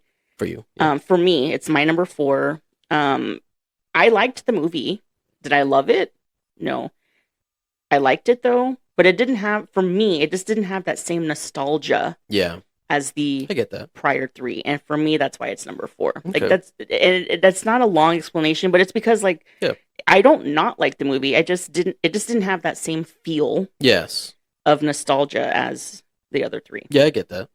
No, I totally get that. So number 3. What's your number 3? For me, it would be the Dial of Destiny. Okay, one. And my number 3 is Temple of Doom. So we switched them. Yeah, we swapped them. And because I made you go first last time, I'll go first with this one. So Temple of Doom for me is number 3 because it was it was a prequel to Raiders of the Lost Ark, but it went darker. Yeah, and it didn't feel as fun as Raiders of the Lost Ark. Because Raiders of the Lost Ark, it's kind of like he fails. He's kind of like this everyman. He's just an archaeologist, and he's still managing to, like the scene with the airplane where like she kind of inadvertently saves him. I mean, no, I'm thinking of Raiders of the Lost Ark. Oh my God, I'm going backwards. But Temple of Doom, because it was darker, it wasn't a bad movie, but it didn't have that same appeal for families as Raiders of the Lost Ark. And that's why I feel like that's my number 3. Okay, that makes sense. Yeah. I like that. For me, this one, because it's the most installment of the franchise, I just like the tone of it. It was very positive. It felt like the old-timey ones. It really did. Like, this one felt like it. The Crystal Skull didn't so much. Yeah, that one was way off the... Yeah, it just didn't make sense. But this one made sense. I mean, to the certain effect, obviously, time travel was a little bit harder to believe. Yeah. But I still like the concept of it. I like the villain. And I like the places that they were, because I feel like we've never seen this before throughout the series, and I like seeing that you get to see the 50s again, the 60s, and like how it was like booming and bustling, and I love that. Yeah, and it was fun that they brought Karen Allen back for it. Yeah, like there was, and that, yeah, exactly that too. So there was like a lot of reasons why I really like this one. So, and also he even said it himself. He's like, I'm getting too old for this. Yeah, like I know like my time is coming. Like he's kind of poking fun at himself. Yeah, it's like it's a realistic Indiana Jones, and I love that because in the other ones he was realistic. So I like that. So yeah. Did you kind of get the sense that they were trying to pass the torch a little bit to Phoebe Waller-Bridges? Yeah, they were like, "Come on, you're the next one." And that's where I was kind of like, or we can just end it here. Yeah, exactly. Which I think there's one more coming out. And then Is there? I think so. And then that's it, I think. All right. So I had to double check on that, but we'll have to see. Okay. So what's your number 2? Number 2 is Raiders of the Lost Ark. Okay, my number 2 is Last Crusade. Okay. So why is Raiders of the Lost Ark your number 2? It holds value, obviously memories of me, but not like The Last Crusade. Okay. And I'll tell you why. I have a feeling I know why. Yeah. So it's my number 2. Obviously it's a sequel to Raiders of the Lost Ark. I really enjoyed it. They have like the father-son dynamic with Sean Connery's character. To me, it's the funniest one in the franchise because I laughed a whole lot more with Lost Crusade than with Raiders of the Lost Ark, which I did laugh with Raiders of the Lost Ark because of the, where he found himself.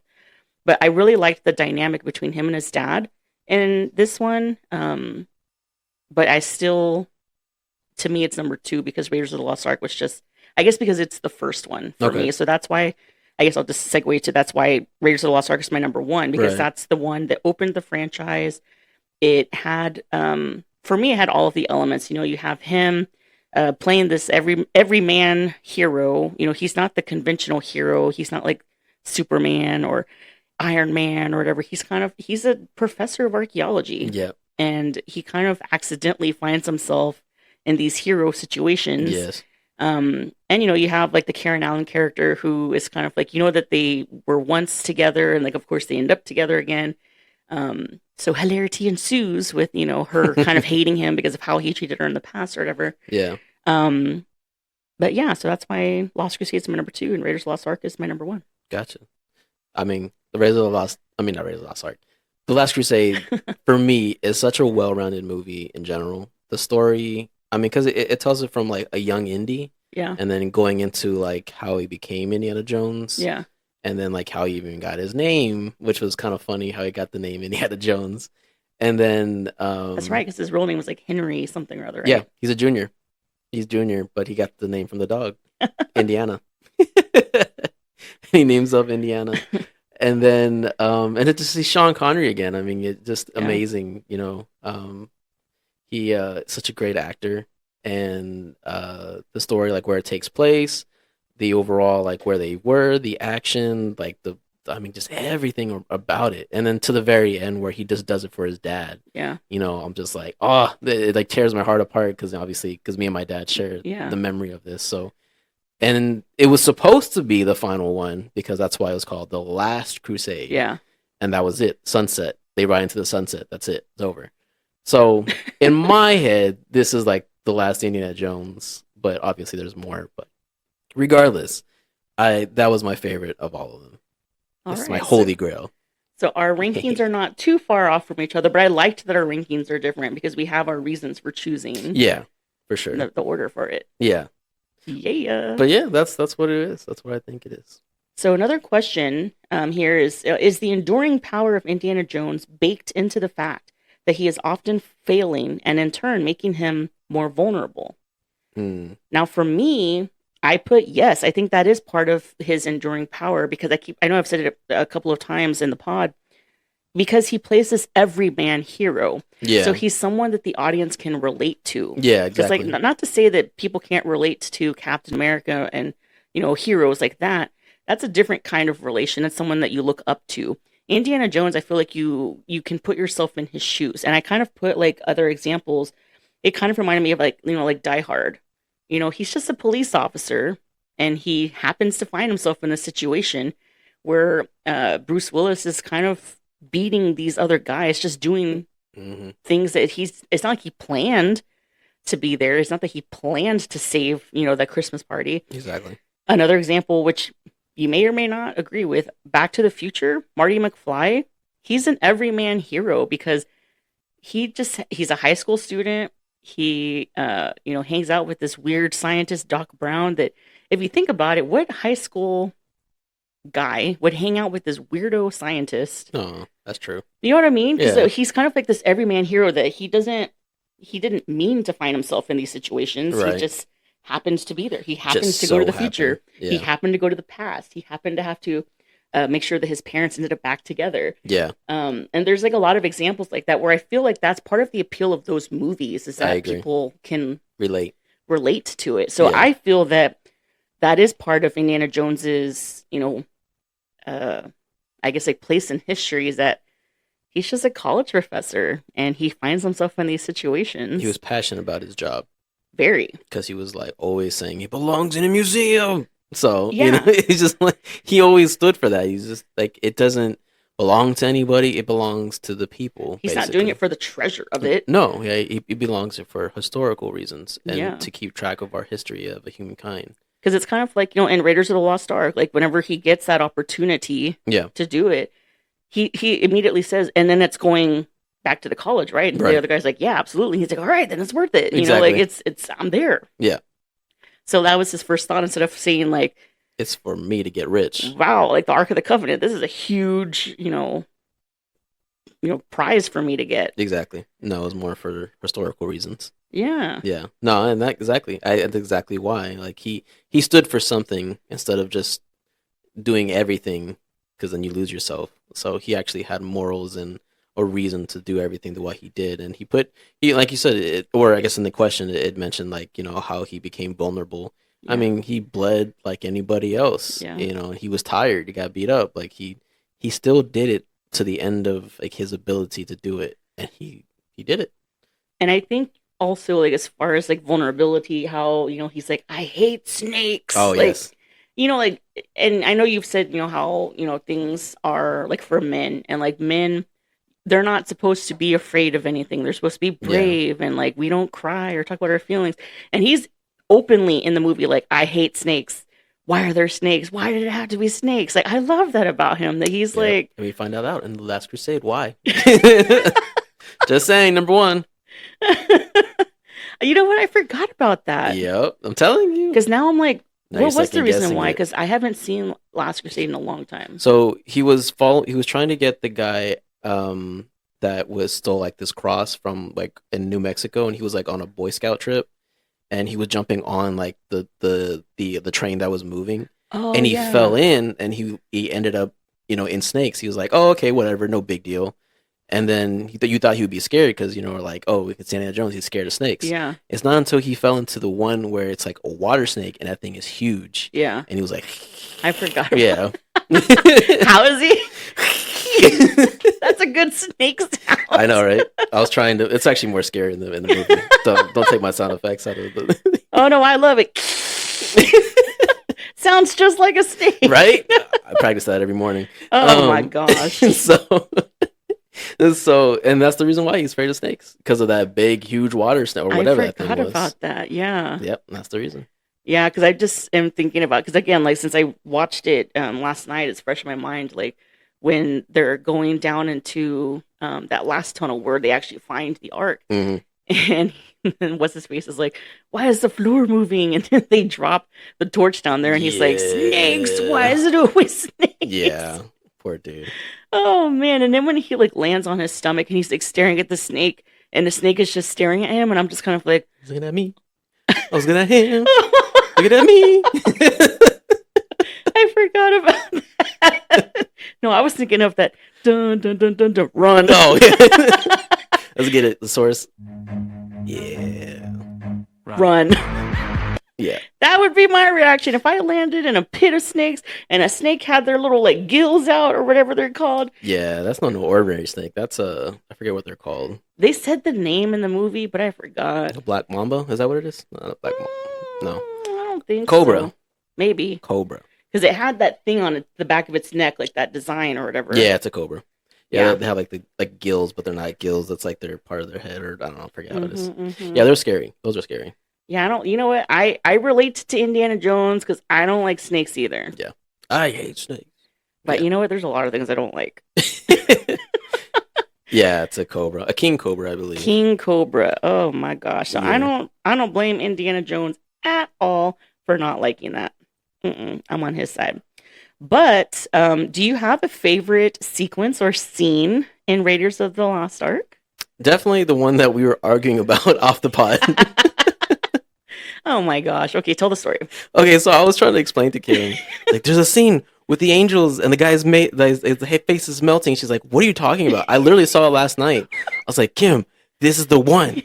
And she's like, I didn't remember no angels. And so I had to show the whole clip. She's like, oh, I didn't see that in there. I was like, I didn't realize those were angels. Well, I don't know. Angels, demons, I don't know what they are. Yeah. I believe they are angels watching over the Ark, because obviously the Ark of the Covenant is a religious thing that was very important back in time. Yeah.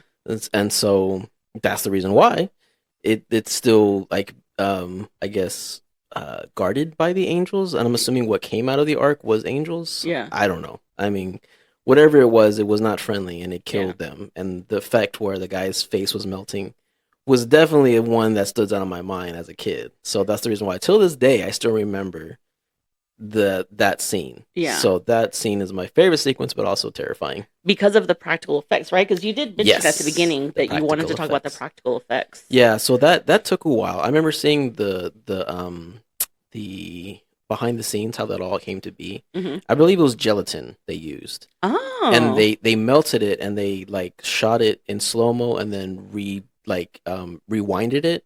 So it looked like it was like melting, obviously, off of his face. So, and yeah, that's how they did it, I guess. Interesting, because it kind of like reminded. I mean, obviously, this movie it came out around the same time of the Terminator, because I think of that scene. Oh, with the eyeball. Yeah, with the eyeball, where that was a practical effect. It was. And of course, in the 80s, that was like, whoa, look at it. Took out his whole eyeball, bro. Yeah, but you watch it in 2025 and you're thinking, wow, people fell for this? It looks so fake. Exactly. Which even rewatching that scene, because you did play it on your phone, because I was like, what are you talking about? And then afterwards, I was like, oh yeah, I watched that last night. Yeah, that scene was in there. But like, okay, so for practical effects reasonings, that's a good choice. I would say that's a good scene. Yeah. It has that guy Belloc or whatever his name. He's like, it's so beautiful. Yeah. And then it's the Nazi's face that just like, he does that scream. Yeah. Yeah. And then they all disintegrate into like dust and stuff. Yeah. So yeah. He's like, close your eyes, don't open your eyes. And which is funny, because I remember, I don't know if it's one of the questions you will ask, but I remember just like talking about how if he wasn't there, Indiana Jones, it would have happened the same way. Oh yeah, that's one of the questions. Does it bother you that the film's plot would have played out exactly as it did with or without Indiana's involvement in the story? It doesn't bother me at all, honestly. Me neither. I was like, hey, Indiana Jones. Indiana Jones. Indiana Jones. You sound like you're like a Indiana server. Indiana Jones. Any chance we get to see Indiana Jones, I will take it. Now I see why words are hard. Like that. Words are hard. Words are hard. You read that very, very well. You read that very, very well. I love that. Yeah, so it does not bother me either that it would have played out exactly with or without him, because without him there would be no movie. So obviously with him there is a movie. So there either is. And the Ark belongs in a museum. So I mean, the Ark had to get back. It had to. So somehow, some way. Exactly. But to talk about my favorite sequence or scene, it's the opening scene. Where he's at the Peruvian temple with, what's his face? I can't think of his character's name. And they're like trying to escape like all of the booby traps, and how he's like, oh, don't get into the light. And he's like, why not? And then he puts his little hand there, and then like, like the cage comes through and you see the skull, and he's like, ah, like he does a little yell. And then of course the iconic scene where like the big boulders like chasing after him, and he's like running out. Dun, dun, dun, dun, There's dun, dun. a whole riot based off of this, or I guess show. Really? Oh yeah. Yeah. But like also like the scene where he has, the bag of sand, and he has to like carefully like take it off and replace it. It's just like such a fun way to open the scene or to open the movie. And it kind of shows you who he is, because immediately after that scene, he's back at the college. Yep. Teaching a class. Regular old Professor Indy. That's him. So I like that it sets up the story. It kind of shows who he is. And also, it also defines his character too, because I remember he always says, stick to the books. Oh, yeah. He'd always talk about, like, do your research. Yeah. You know, it was never like, yeah, go do what I do and, like, go out and, like, get crazy stuff and get stuff and like that. And it's just the alter ego, I guess, he has. Yeah. So it's just interesting to see that too. And it also establishes his relationship with the other archaeologists, because he's just kind of like, hey, you do all the work and I still get it out of your hands. That's true. And like that's how it is at the end, where he thinks, like, whenever he finds the Ark, and then he's like, oh, thanks for getting it from me again. It's mine now. Yeah. So it kind of establishes their relationship. But it reminded me of whenever I was an intern at Sony. Yeah. And, you know, one of my jobs as the intern was to read scripts. And they had told us, like, read the first, like, 15 to 20 pages. If it doesn't catch your attention, toss it. Oh. And I remember, now I don't know if they still do that today, y'all. But I remember at the time, I was like, man, so people spend months of their time writing a full screenplay. And if they don't catch my attention in the first 20 pages, I don't even finish reading the script. Yep.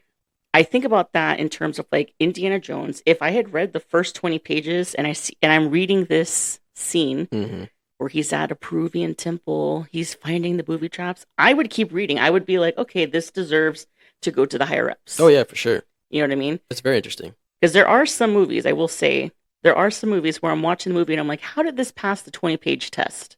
Mm-hmm. Not to say that every production company tells their interns that to only read the first 20 pages, but I mean, like, they get hundreds upon thousands of screenplays mailed to them. Right.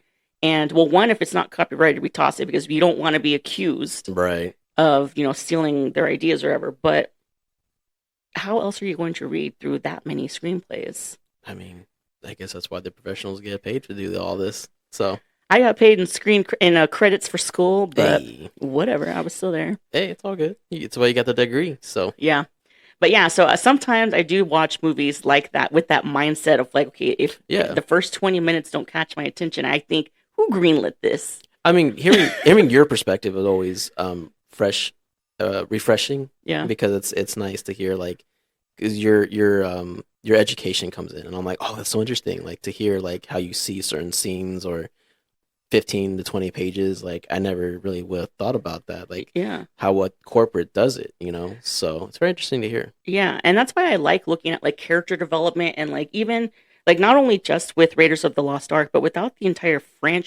the entire franchise, Indiana Jones's character, he evolves. You find out more about his history with the prequels. You find out more about who he is. Like you said, he cares about getting stuff for the museums, and his students, his class, and he cares about Karen Allen's character. I can't think of her actual character's name, but it shows who he is. Because like there are movies where, again, there's no character development, and those are the movies where I'm kind of like, I didn't care about the characters, so why would I like the movie? Exactly. And that's one thing I learned in one of my screenwriting classes, because I remember, my teacher my TA was brutal, but I had to learn, because I remember some of my first screenplays that I wrote, she was like, where's the character development? Like, every person you wrote is exactly the same. They have the same voice. And I remember I was like, oh my God, I'm a failure. But like hearing that, it kind of helped me to like flesh out my characters as I was writing. Right. And that's what I really love about these films like Raiders of the Lost Ark, that are so richly written, that the characters they're kind of like counterparts in real life. You know, like I said, like with the everyman hero, like that you can relate to. Yeah. And I just love it. That's why movies like this are amazing. Timeless. Now, speaking of timeless, because we have not talked about our Steven Spielberg Mount Rushmore. Oh. So, is Raiders of the Lost Ark on your Steven Spielberg Mount Rushmore? And if it's not, what would be your Spielberg Mount Rushmore? And this is, as you know, Mount Rushmore has 4 presidents on it. Right. So this is asking for 4 films directed by Steven Spielberg that you think are just quintessential Spielberg films. Well, going based off of his discography, and I had to look this up because he had so many movies. He has so many great films.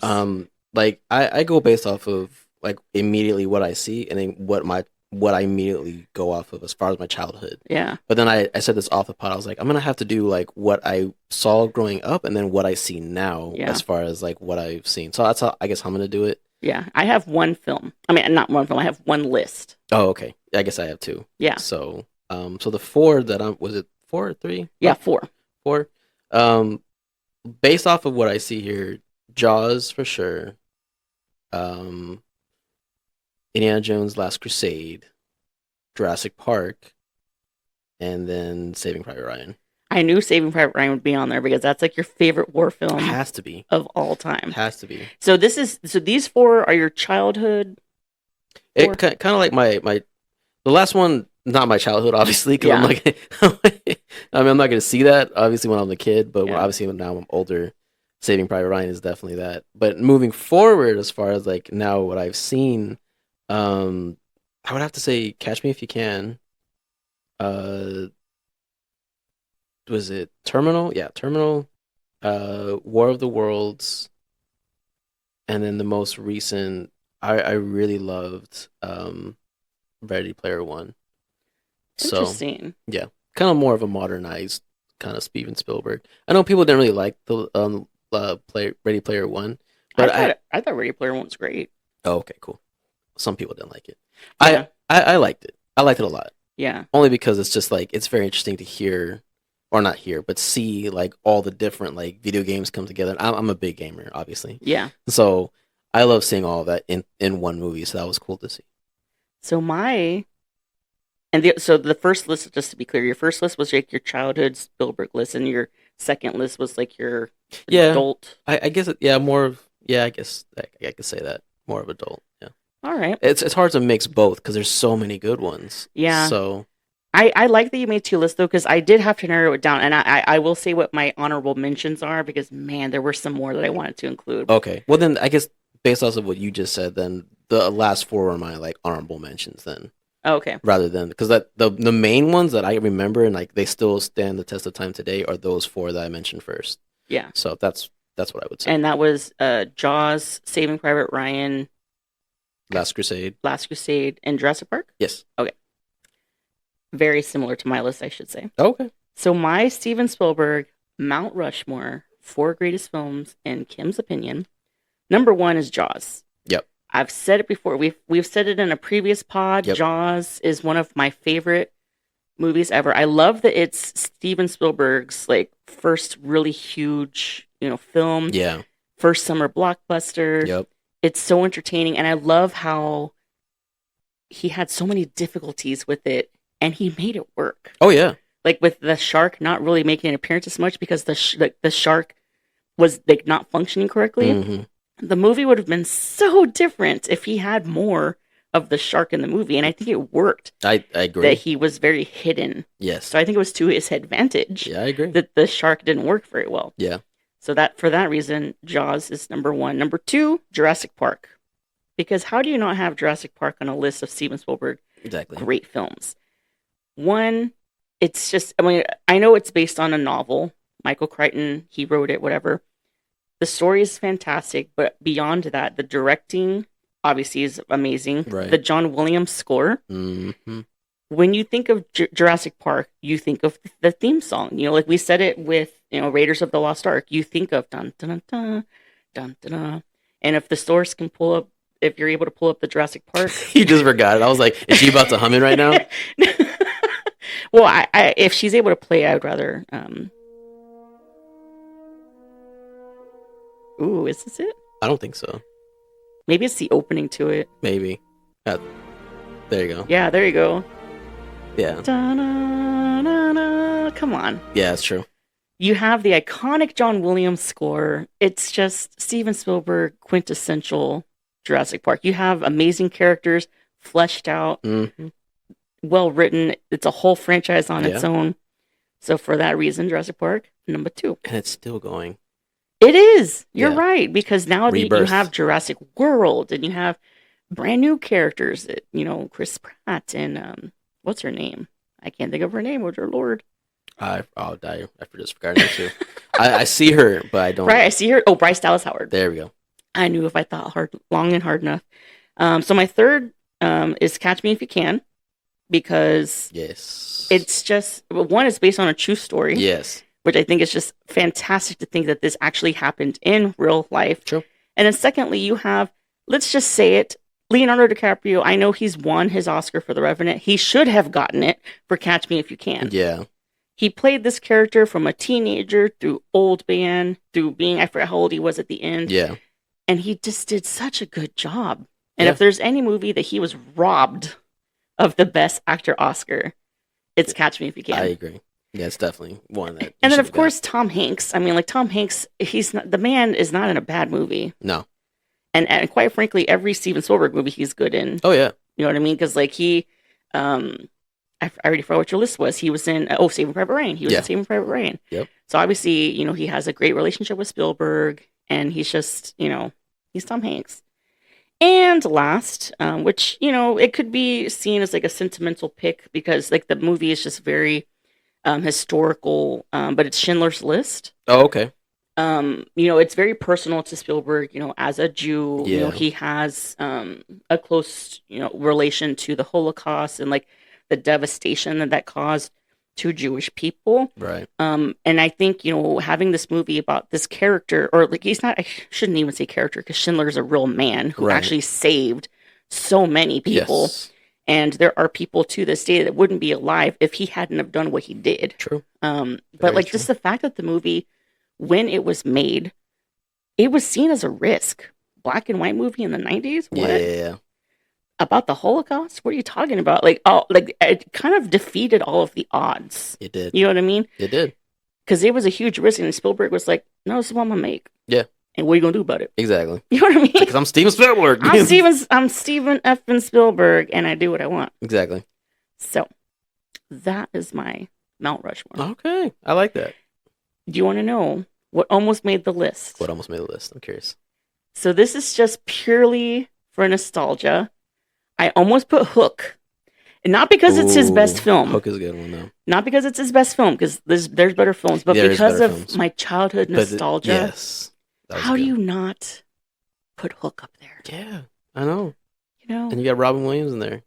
Robin Williams, like legend. Oh, it's just so good. Like the Lost Boys, and I just think of like all the scenes where like the food fight where they're fighting with imaginary food, and then all of a sudden they realize the food's actually there. Like, oh, that was a good one. Right? That was such a good one. So Hook almost made the list. I almost put Saving Private Ryan because I do love that film. Yes. But because I knew it was going to be on yours, I was like, you know what? I'm not going to put it on mine. You can let me have it? Yeah. Aww, I was like, I'll let Ben have that. So I took that one off my list because it is one of his best films. It is. Ever. Yeah. It's filmed well. It got the emotion. I thought it was a true story. Yeah. I know, right? And then when I found out it wasn't, I was like, what? Shut the door. How is this not real? And it stands the test of time of today's movies, I feel. Yeah. Because it's very realistic. I mean, and the way, like, how nowadays Hollywood, they're trying to go for more realistic, more gory. Yeah. It had all of that, really. And I love that he didn't glorify war with it. We've had this discussion before, how he didn't glorify it. He just showed the realities of the horrors of it. Yes. And I appreciate that he did that. And also the vulnerabilities of soldiers, too. Yeah. So that also was nice they put that in there. Yeah. So, I mean, that is our Raiders of the Lost Ark episode for the Revisionist Almanac. Yeah, it was fun. This was a fun episode because, like, even though it was based on or surrounding about this one film, we were able to talk about a whole bunch of different other, things. Yeah, these are great questions. So, I guess hats off to the Revisionists for coming up with these questions. Yeah. Because these are definitely challenging ones for us to think about and to really deep down into the psyche of our childhood and also our passions for, the scenes and sonics of everything. Yeah. So we appreciate being asked to be a part of this collaboration episode. I know when he plans on putting it together, I think it's mid-July. We'll make sure to let you guys know when he does it so you guys can check it out because we'll be a part of it when he does put it together. But yeah, like I said, we're very excited that we were asked to be part of this. And follow us on our socials. We are at Scenes and Sonics on Facebook, Twitter, Instagram, and TikTok. All the things. See y'all next Tuesday. Laters. How's it going, everybody, on the Revisionist Almanac? And Andrew, thank you so much for allowing me to help out on this brilliant episode. I am Morgan Phillips Pete. I am the creator and founder of the Hall of Film, which is a community voted thing where we induct actors, actresses, directors and films into our own little Hall of Fame. So you can check that out over on YouTube. You can check my social media out over on Twitter at Lone Wolf Mojo and at Hall of Film _ and well, we're talking about Raiders of the Lost Ark today, and Andrew sent over questions for everyone, and I've been writing down my answers and really thinking about this because this is one of my favourite films and one of my favourite film franchises. So the first question was, what are your memories from watching this film? And I remember watching the three as a kid with my dad, and I was always in awe of the different stories and locations, and I've always been a bit of a history buff, so it really resonated with me, and Indy become one of my favourite characters in all of media. I especially remember watching Temple of Doom as well. I think especially as a kid, with some of the things and like Kalima, that always sticks with you and you're always impersonating it then. So yeah, I always remember being in awe of the film as a kid. The next question is, does this film hold up 40 plus years later? And in my opinion, there's some things that don't, but largely it very much does. Timeless characters, brilliant practical effects. It defined the treasure hunting genre. John Williams' score, which we'll talk about later on, is iconic and just timeless. I mean, the things it suffers from, whitewashing characters, as unfortunately many films did back then, like making white people look browner to be people of colour. One of the biggest examples is Salah, who, of course, a iconic, brilliant character, but Welsh actor John Rhys Davies, he brings him to life. He's excellent, but Salah is meant to be Egyptian and very much isn't. And I think the main thing that didn't age well is Indy's relationship with Marion, because, well, as well, she's like really capable, strong character, but then they always end up making the man help her and save her in the end. But the main thing obviously is Indy and her having relations when she was a minor. That's always the uncomfortable truth of Indy as a character. And not only that, he's a grave robber. So yeah, but I always think Indy not being a perfect, like, through and through hero makes, like, the character more iconic, because it's not trying to justify him by any means. The next question is, do you have a favourite sequence or scene? People will probably say this, who else are taking part in this. The opening, it might be the most iconic opening in film history. The truck chase as well is brilliant, and of course the final scene is just haunting, and as a kid that scared the hell out of me, and it probably did for a lot of other people. But yeah, the opening is just something that replays in my mind whenever somebody asks me about Indiana Jones. Next question is, was Andrew and the guests on the podcast and the online voters correct in awarding this as the best film in 1981? And by far easiest answer, yes. There's some decent films in 81, but I largely think that Raiders is by far clear cut the best film. Next question is, it also won the obviously Spielberg won Best Director, sorry, and Karen Allen won Best Supporting Actress in the Rev Almanac vote, and I can't complain at all. It's brilliantly directed by Spielberg, as you'd expect, and Karen Allen's great. And I always say this, when you go from Karen Allen's Marion to the next female love interest in the next film, I always forget names when I'm recording, but you know who I mean. But she's just so irritating, and it's such a downgrade. Next question is, do you have any thoughts on the actual Best Picture winner of the year, which was Chariots of Fire? And I will leave this for other people who have seen the film. I have not seen the film, so I can't comment. Next question. How do you rank the Indiana Jones franchise? So, my film rankings for the Indy franchise. I am a firm believer and defender that it should have been a trilogy. I have actually not seen Dial of Destiny or Kingdom of the Crystal Skull, mainly because I don't want to ruin my fandom, and as I say, I just think it should be a trilogy. But if I'm ranking them, Dial of Destiny is last, then Kingdom of the Crystal Skull, then Temple of Doom, then Last Crusade, then Raiders. Raiders is the best of the... I mean, the difference in quality between Raiders, Last Crusade and Temple of Doom is very, very thin. I think they are all phenomenal films, but Raiders is perfect. Last Crusade's basically perfect as well. Just incredible, incredible films. The next question's a interesting one, because I'm interested to see what other people think, and it is Harrison Ford more famous for Indiana Jones or Han Solo?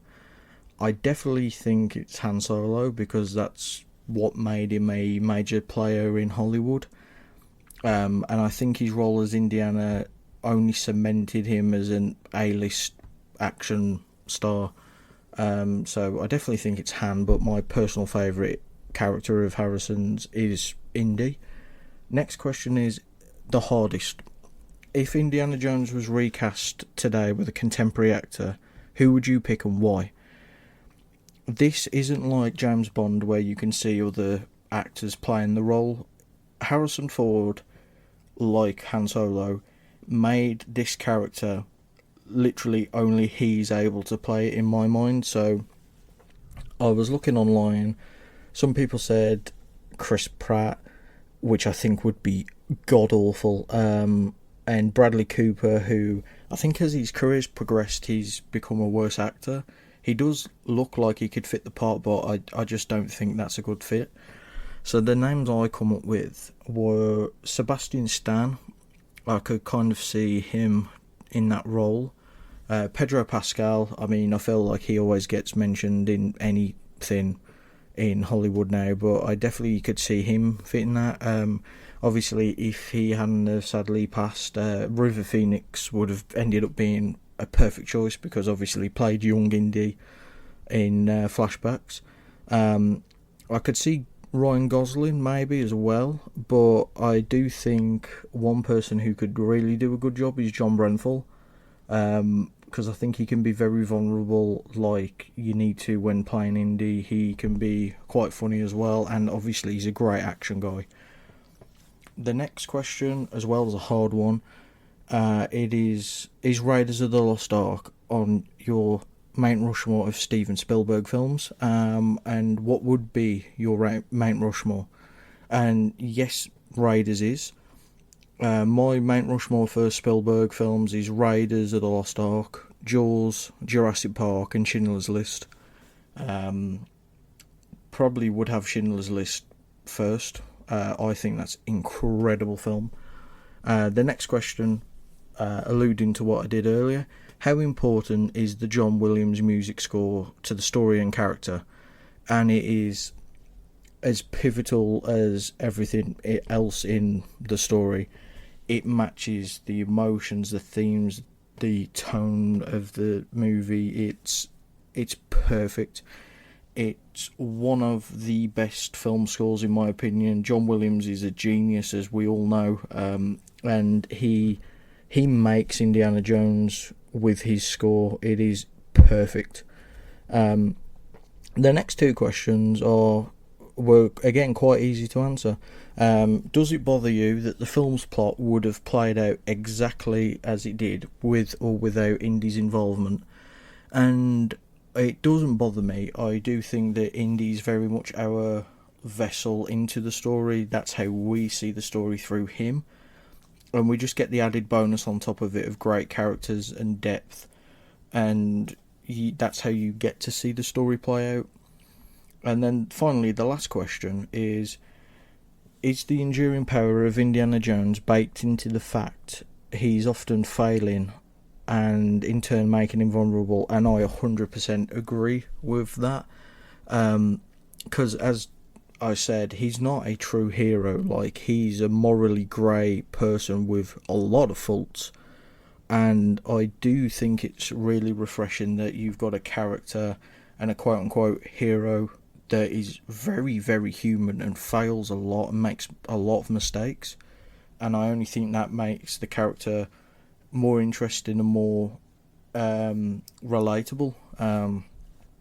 But yeah, so those were my answers for Andrew's questions regarding Raiders of the Lost Ark. I hope you guys enjoyed listening to me, and as I said at the beginning, you can check me out over on the Hull Film YouTube channel and over on Twitter at Lone Wolf Mojo, at HullFilm _ and yeah, I will see you guys on a future episode of the Revisionist Almanac next year, which I can't wait to be on.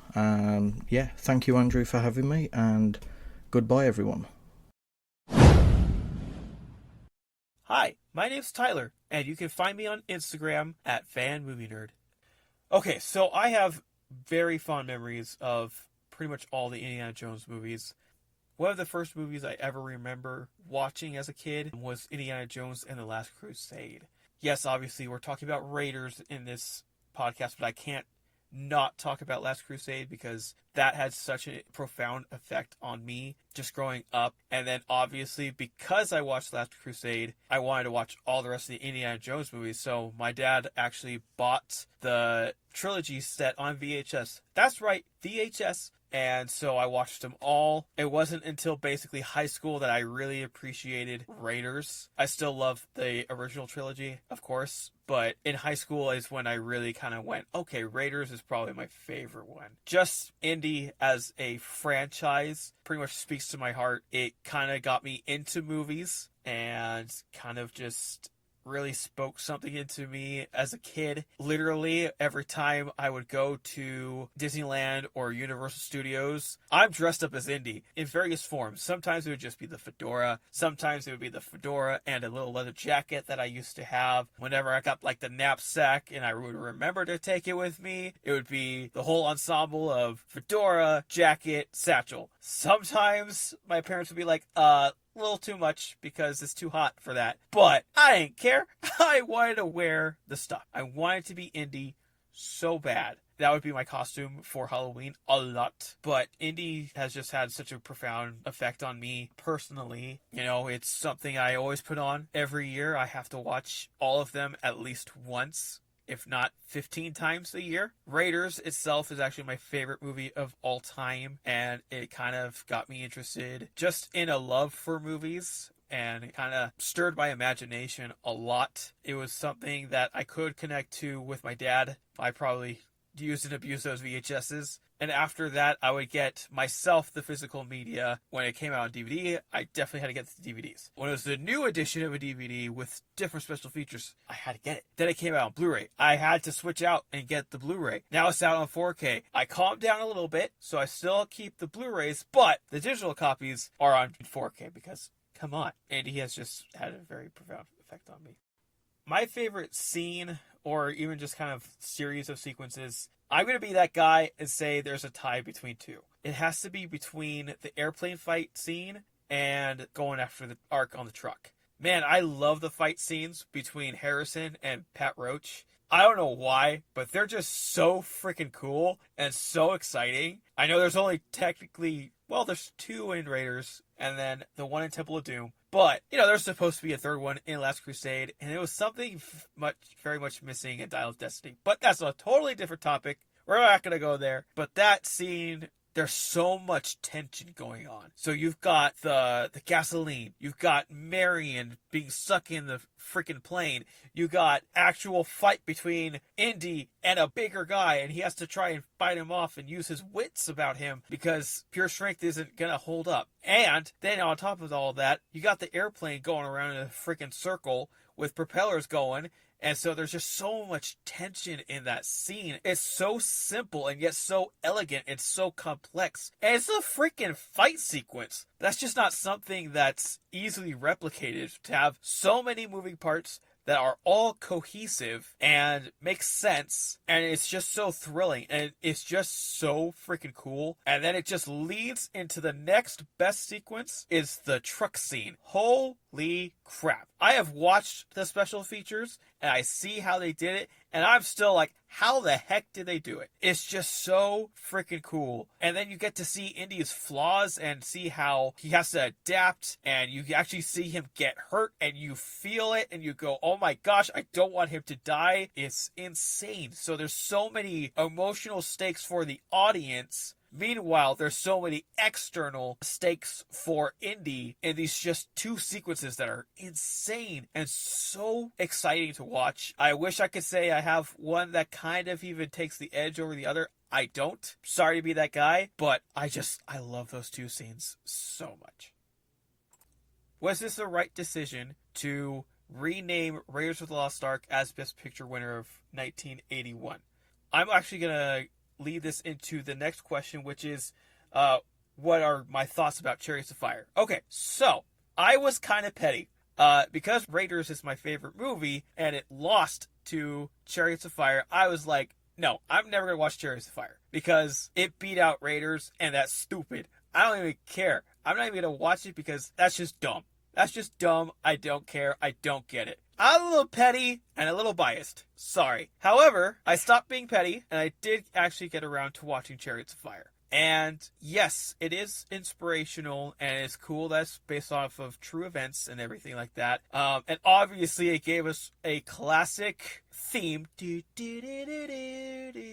Classic, great. But number 1, it is very typical Oscar Beatty type movie where it's very serious drama. Yeah, it talks about the human condition and all that other stuff. Not everyone is into Oscar Beatty type of movies. Even for me, I have to be in the mood for it, and it's usually around Oscar season when I want to start watching these types of movies. Whereas Indy is way more accessible. And with Raiders, there are still a lot of emotional stakes and still a lot of emotion and a lot of heart to it that can be used for inspiration, especially with him being so flawed. I mean, how can you not relate to a flawed character who messes up and you will have to see him adapt and watch him overcome how he messed up? That's just life. So how can that not be as emotionally impactful as a sports drama where they're the underdogs and they overcome this thing? It's just within a different context. And I think that's not necessarily a bad thing, especially since that genre is a little more accessible and a little bit easier to digest rather than the ooey gooey sports drama. I did like Chariots of Fire. I thought it was very okay, but in the grand scheme of things, it doesn't hold a candle to Raiders of the Lost Ark. I feel Raiders goes beyond what was achieved in Chariots of Fire. Plus, with Chariots of Fire, I don't know if anybody actually knows that movie. They probably know the theme, but didn't know what it was from. Whereas Raiders, it's had such a cultural impact, even within cinematic history, because even after Raiders came about, then there were kind of like copycats like Romancing the Stone, where they were trying to kind of capture that magic that Stephen, George, Harrison, John Williams, that they all brought with Raiders. And everybody was just kind of trying to emulate that. Kind of even today, globetrotting adventure movies are normally described as Indiana Jones-esque.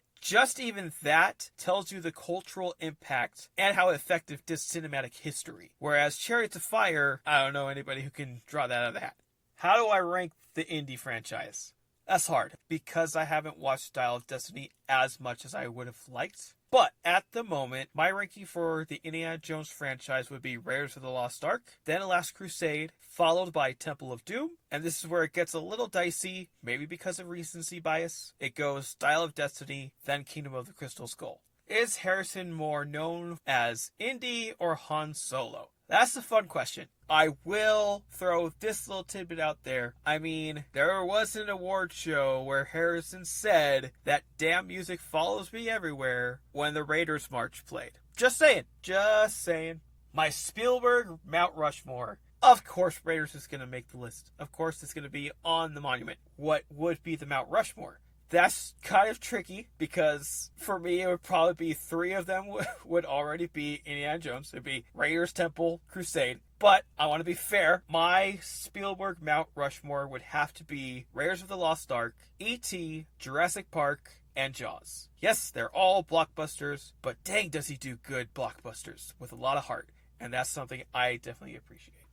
Of course, you can't talk about Indy. Actually, you can't even talk about Steven Spielberg without John Williams. The score always goes hand in hand with the movie you're watching. Sometimes, even for me, the score can kind of make or break a movie. I'm going to be that nerd and say I like to listen to movie scores a lot. And sometimes, especially with the more contemporary stuff, it kind of sounds a little more monotone sometimes. Like, it still hits the emotional notes, but it kind of blends together. Whereas with Raiders and John Williams just in general, he jazzes it up all the time. What John Williams does bring is that he's just such a master at his craft. He can bring the action, and it's so suspenseful and just so exciting, but he can also do the really quiet moments, the really heartfelt moments, the Marion's theme. Oh my gosh. How can you not love the Marion theme? Especially since in the end credits, the Marion theme is also intertwined with Raiders March. I mean, come on. How can you not think of Indy without the score? I think it wouldn't be as successful without John Williams. Does the plot bother you that it would have played out without Indy's involvement? So, I don't know if this is going to be a hot take, but I think that's actually false. You're probably thinking, well, that's because you're biased because it's your favorite movie. Maybe. However, there's one important aspect that I feel like people don't think about when they say this, and that is Belloc. Because Belloc wouldn't be the same character without Indy. Belloc, I hate to compare it as such, but let's be real, Belloc and Indy is basically Batman and Joker. They complete each other because Belloc is so proud and he is so insistent on beating Indy that I feel like it wouldn't have played out exactly the same, especially with the ending. Premise is that, well, the Nazis still would have died without Indy because they would have found the Ark, then they would have opened it, and they would have all died. I don't think so. One, I don't know if they would have really found it. Sure, they could have gotten the headpiece to the Staff of Ra from Marion, but then Marion would have died, an impact without Indy's involvement. So there's a little thing already. And secondly, Belloc wanted to open the Ark before it got to Hitler, whereas Gobler wanted to wait. Remember, he said, is this Jewish ritual necessary? That's when Belloc said, do you want to open it in front of your Fuhrer? And realize that it's not the true Ark. I think he wanted to do that because he wanted to prove to Indy, I found it. Just like he did with the idol in Peru. He took the idol from Indy and said, this is mine now, buddy boy. He's doing the same exact thing with the Ark. Without Indy's involvement, Belloc probably wouldn't be involved, or as much. He wouldn't be as tenacious because he doesn't have that competitor. He doesn't have that opposite force to compete with him. Belloc even says, I am a shadowy reflection of you. It would take a small nudge to make you like me. And that's when Indy says you're getting nasty, because he knows it's true. Without Indy, Belloc wouldn't be in this heated competition because Belloc wants Indy to be like him. So without Indy, there's not really a Belloc. Who knows if they would have even found the Ark. That's just my theory. I don't know. To me, there is no story and they would not have found the Ark, in my own opinion. Of course, making Indy more vulnerable is part of the enduring power of Indiana Jones. Like I said earlier, seeing a guy mess up and then fix his mistakes and adapt and all that fun stuff is probably why I connect with him so much. and why he's my personal favorite character in all of movie history. It just makes it all that more relatable, even though, yes, these are way different stakes that not a lot of people would be in, with all the gunfights and trying to find stuff, people trying to kill you. Obviously, we're not going to relate to that aspect. Not everybody's within that situation. However, everybody messes up, has to overcome it, and then tries to fix it. We see that in Indy and how he has to adapt. And yes, I think that is the enduring power of Indy and why I love the character so much and why it just impacts me so much. In 1981, two filmmakers who would go to make two of the biggest films of the 70s came together to create one of the most iconic adventure characters of all time. And that would be Indiana Jones with the film Raiders of the Lost Ark. Hi, I'm Brett Parker, host of the Dissect That Film podcast, and I'm here to tell you about my history with this legendary film. So, my history with this movie is being a 4-year-old boy at my grandmother's house in the early 90s, and she had a vast VHS collection. And as someone who loved Jurassic Park, Jaws, Star Wars, my grandma showed me this film, and she actually had the entire trilogy. So I remember spending one weekend just watching the entire trilogy and falling in love with the adventures of Indiana Jones. Now, Raiders of the Lost Ark is, of course, the first film of the trilogy. And to me, this trilogy is pretty perfect. There may be some flaws here and there, but they're so minimal that it doesn't even matter to me. And the whole thing of, oh, hey, if Indiana Jones wasn't involved with any of the plot, it would still end up the same. And I think that's ridiculous because, for one, who cares? Like, this is a movie, for one. And two, it just shows the fantastic writing of George Lucas, the just magical filmmaking of Steven Spielberg, and, of course, who doesn't love the just absolute magistry of a performance as Harrison Ford as our titular character? So let's just throw that whole theory out the window. You can believe what you want to believe, but for me, let's just not even talk. This movie is 44 years old now, which is wild to think about. And still to this day, you can throw this movie in any format, and it still will bring you to a place of adventure. And as soon as you watch this movie for the first time and you go to that very first scene of him finding that idol in that cave and triggering all those traps and seeing a young Doc Ock there betraying him, holding his whip in his hand, you knew this was going to be a magical movie. And then it just continues with the adventure. And that's what Raiders is. And that's what the brilliant writing of George Lucas, is put on screen. I think people will look at movies later on that George Lucas would touch, of course, touching up on the Star Wars, the original Star Wars trilogy, and of course the prequels and the writing being what it is. But look at the writing of the original Indiana Jones trilogy, and you'll see that this man still had it. And to be honest, the writing speaks for itself. But I think it's the artistry and what Steven Spielberg brought to the filmmaking side of it that really makes this movie special, makes this entire trilogy special. Now, speaking of movies that came after The Last Crusade, of course, many years later, we would get Crystal Skull.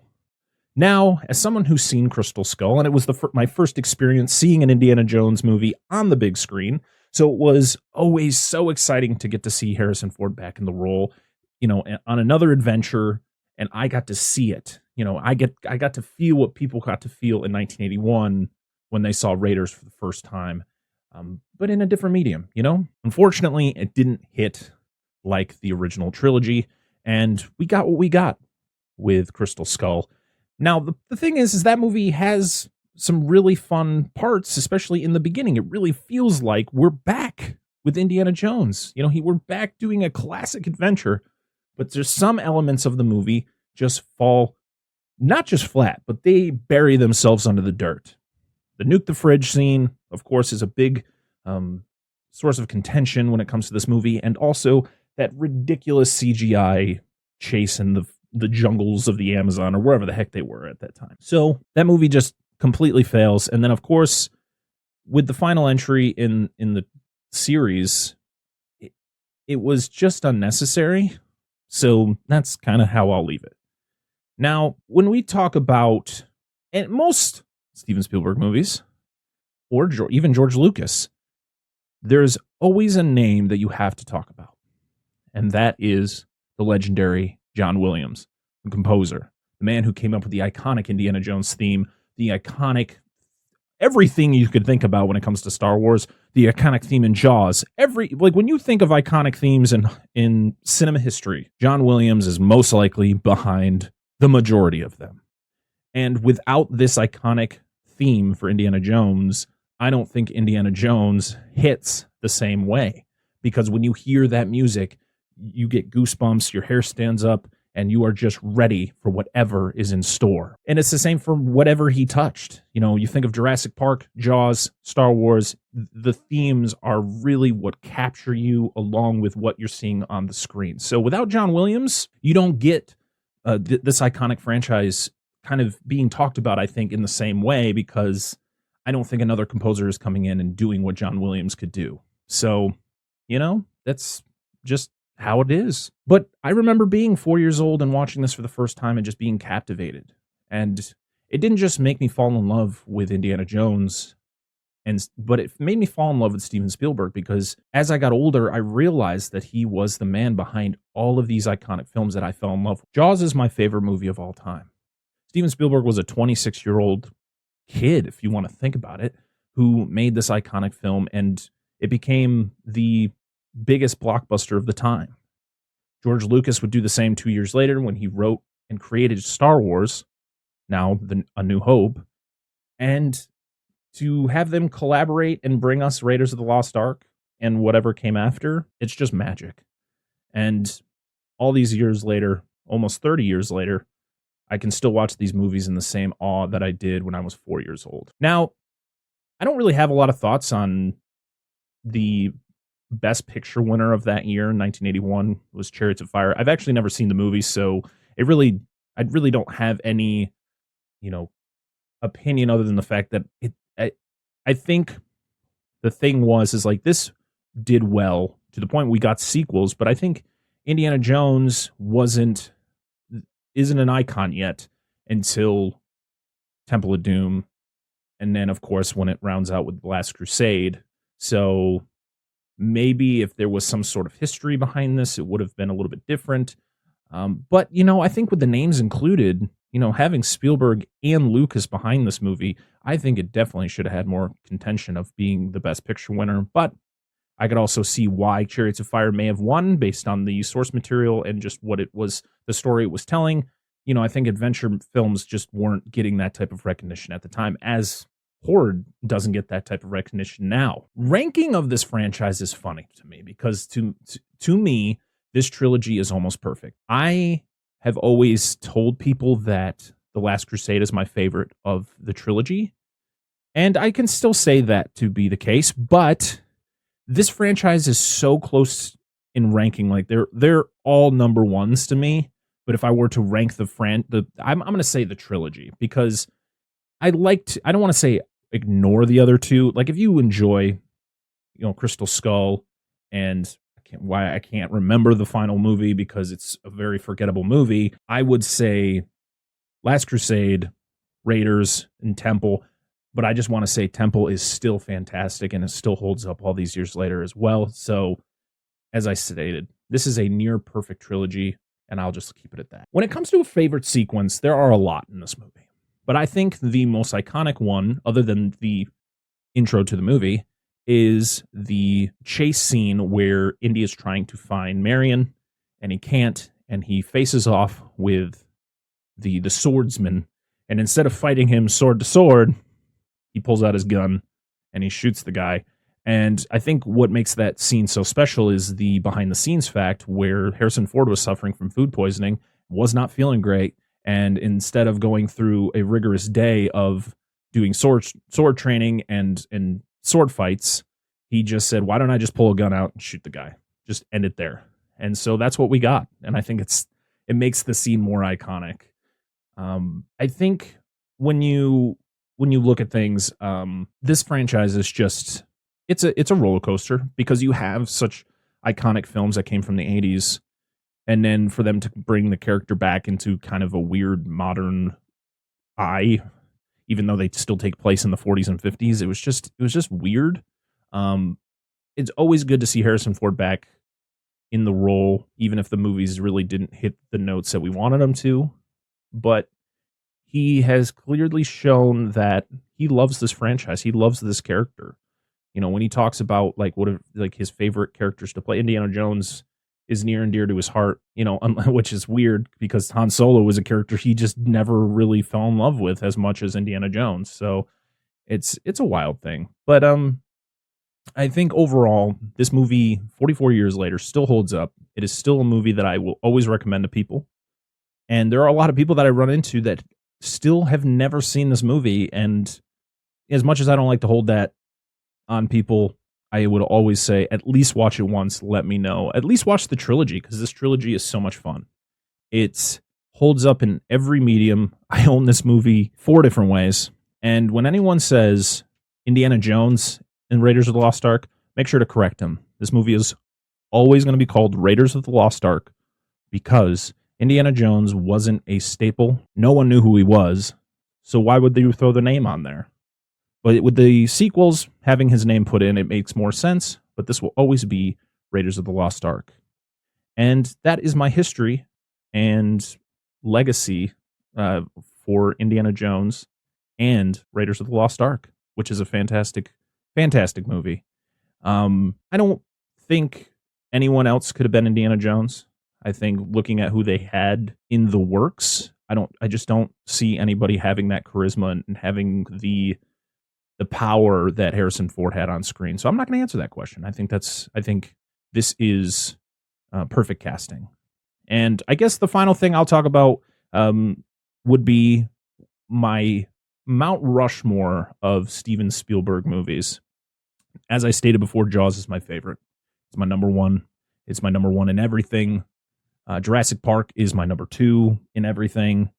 If I were to put Raiders on this, I think it would have to be number 4 behind Last Crusade. Like I said, Steven Spielberg has so many fantastic, creative, memorable films that he did in the 80s and 90s. And you can think of movies like Schindler's List and Saving Private Ryan and, Close Encounters and, even, Duel is a movie that no one talks about that he did super early in his career and I think still holds up all these years later. But if I were to put Raiders on the Mount Rushmore, I think it would be number 4 behind Last Crusade because I love Last Crusade just a little bit more than Raiders.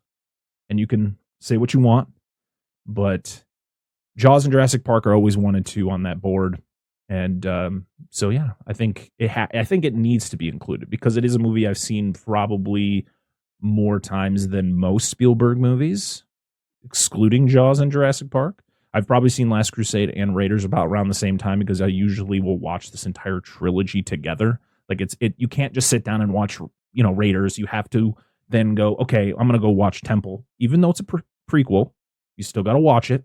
And then, of course, you have to end with, Last Crusade, which I think is just superbly done. And you have 2 legends of the screen, playing off each other as father and son, I think is a great conclusion to a near perfect trilogy. I think I hit all the points here, and I thank you so much for the opportunity to talk about such a great movie. And seriously, Raiders of the Lost Ark, it's near perfection, and you should check it out.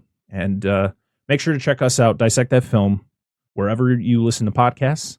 You can follow us on social media at Dissect That Film or Dissect That Film Pod. So I hope to see you all there, and thank you very much. And let's go on an adventure, shall we?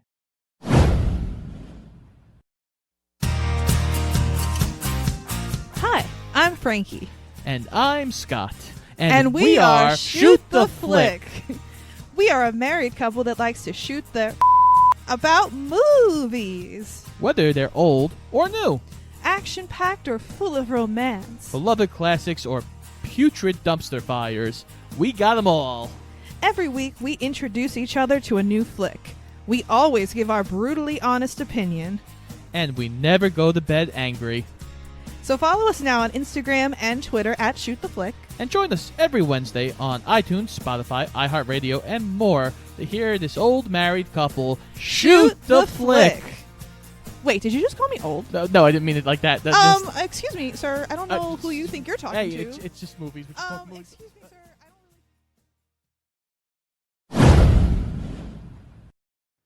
More great stuff for every single person you just heard from, and I want to thank them all for taking the time to do that. So it's back to me now to answer some more of these questions myself. First up, how would I rank each film in the Indiana Jones franchise? For me, it's very close between my two favorites, but I've got to give the edge to Raiders as the best. It's just a completely perfect film that works on every level, and it doesn't have one wasted second between all the various chapters and scenarios Indy and company end up in as the story moves along. Right behind that, though, it's Last Crusade. This is such a personal movie for me. It's one that my dad, my brother, and I bonded over growing up. I think Sean Connery is fantastic as Indy's father, and I'll also say this is unquestionably the one I watched the most often over my life. At number 3, I'd put Temple of Doom, which I think is solid in parts, but also missed the mark in several key areas. No offense to Kate Upshaw as a person, but she was not up to the task of following Karen Allen as Indy's love interest in this movie. At number 4, I have Kingdom of the Crystal Skull. This one honestly gets far too much hate. I think it's fun, I think it's silly, and it also does fit nicely into the mix of the franchise, even if some people complain about the ending and how fantastical it gets. But from the very first movie on, we're literally dealing in religious magic and heightened reality. So come down off the high horse if you're on one, if this movie's ending was the thing that pushed you over the edge. And in a distant last place is Dial of Destiny, unfortunately. There's really nothing about this movie that compels me to ever want to go back and actively rewatch it, aside from hanging out with Mads Mikkelsen, who is simply one of my favorite actors of his generation. I think James Mangold is an assured director, but we've got to talk about the de-aging stuff with Harrison Ford.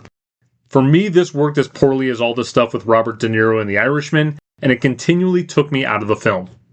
Can we stop doing this, Hollywood? The next question, is Harrison Ford more famous for Indiana Jones or Han Solo? This is a wonderful question, and I think many people could answer it in different ways. I'm going to say Star Wars is certainly the larger film property globally, and I would think that more people have seen him as Han Solo throughout history. However, when it comes to the character that I think defines Harrison Ford as a film star, it's Indiana Jones. And it's because he's front and center here as opposed to being one of the many interesting and fun characters in the entire Star Wars universe. And the final question I'll answer on this episode, is Raiders of the Lost Ark on my Steven Spielberg Mt. Rushmore, and what would that full Rushmore be? The short answer is yes. Raiders is definitely on my Spielberg Rushmore. I think there have been so many fascinating answers to this question so far by the two groups of people you've heard from, and the final group you'll hear from in a month's time. Now I could try and get cute and pick one Spielberg blockbuster, a prestige movie, and so on and so forth to balance his career, and the many genres and decades he's navigated through. But I'm just going to be true to myself, and I'm going to give you the first 4 movies that come to mind when I think of him and what he meant to me as a lover of movies. We've already said Raiders, and right after that is 1975's Jaws, which I literally just awarded as my revised Best Picture on the Almanac episode that went up this month. I mean, come on. The dude literally invented the summer blockbuster with this shark movie. Next up, I'd take 1993's Jurassic Park, which left a huge imprint on me as an 8-year-old when I first saw it. It is still mind-blowing to me just how well this movie holds up today, with the effects which were effectively cutting edge for its time. We've had numerous Jurassic movies since, even one coming out this summer, and not one has come close to touching distance of this in terms of creating interesting characters and complex ideas to explore about science and man's need for control. And finally, I'm going to take the other notable movie of his released in 1993. That being Schindler's List. This is obviously a deeply personal film to Spielberg about the Holocaust, and it won him the coveted Best Picture award at the Oscars, and it firmly established him in the eyes of many as a director that could just as comfortably tackle mature subject matter as make movies for everyone to enjoy with a tub of popcorn in their lap. But quite frankly, I don't think there are any wrong answers when it comes to what your Spielberg Rushmore is. So thanks again for sticking around until the end of this second part. In a month's time, I'll be back with the third and final part, featuring more tremendous podcasters and movie content creators, as well as answering even more indie questions myself.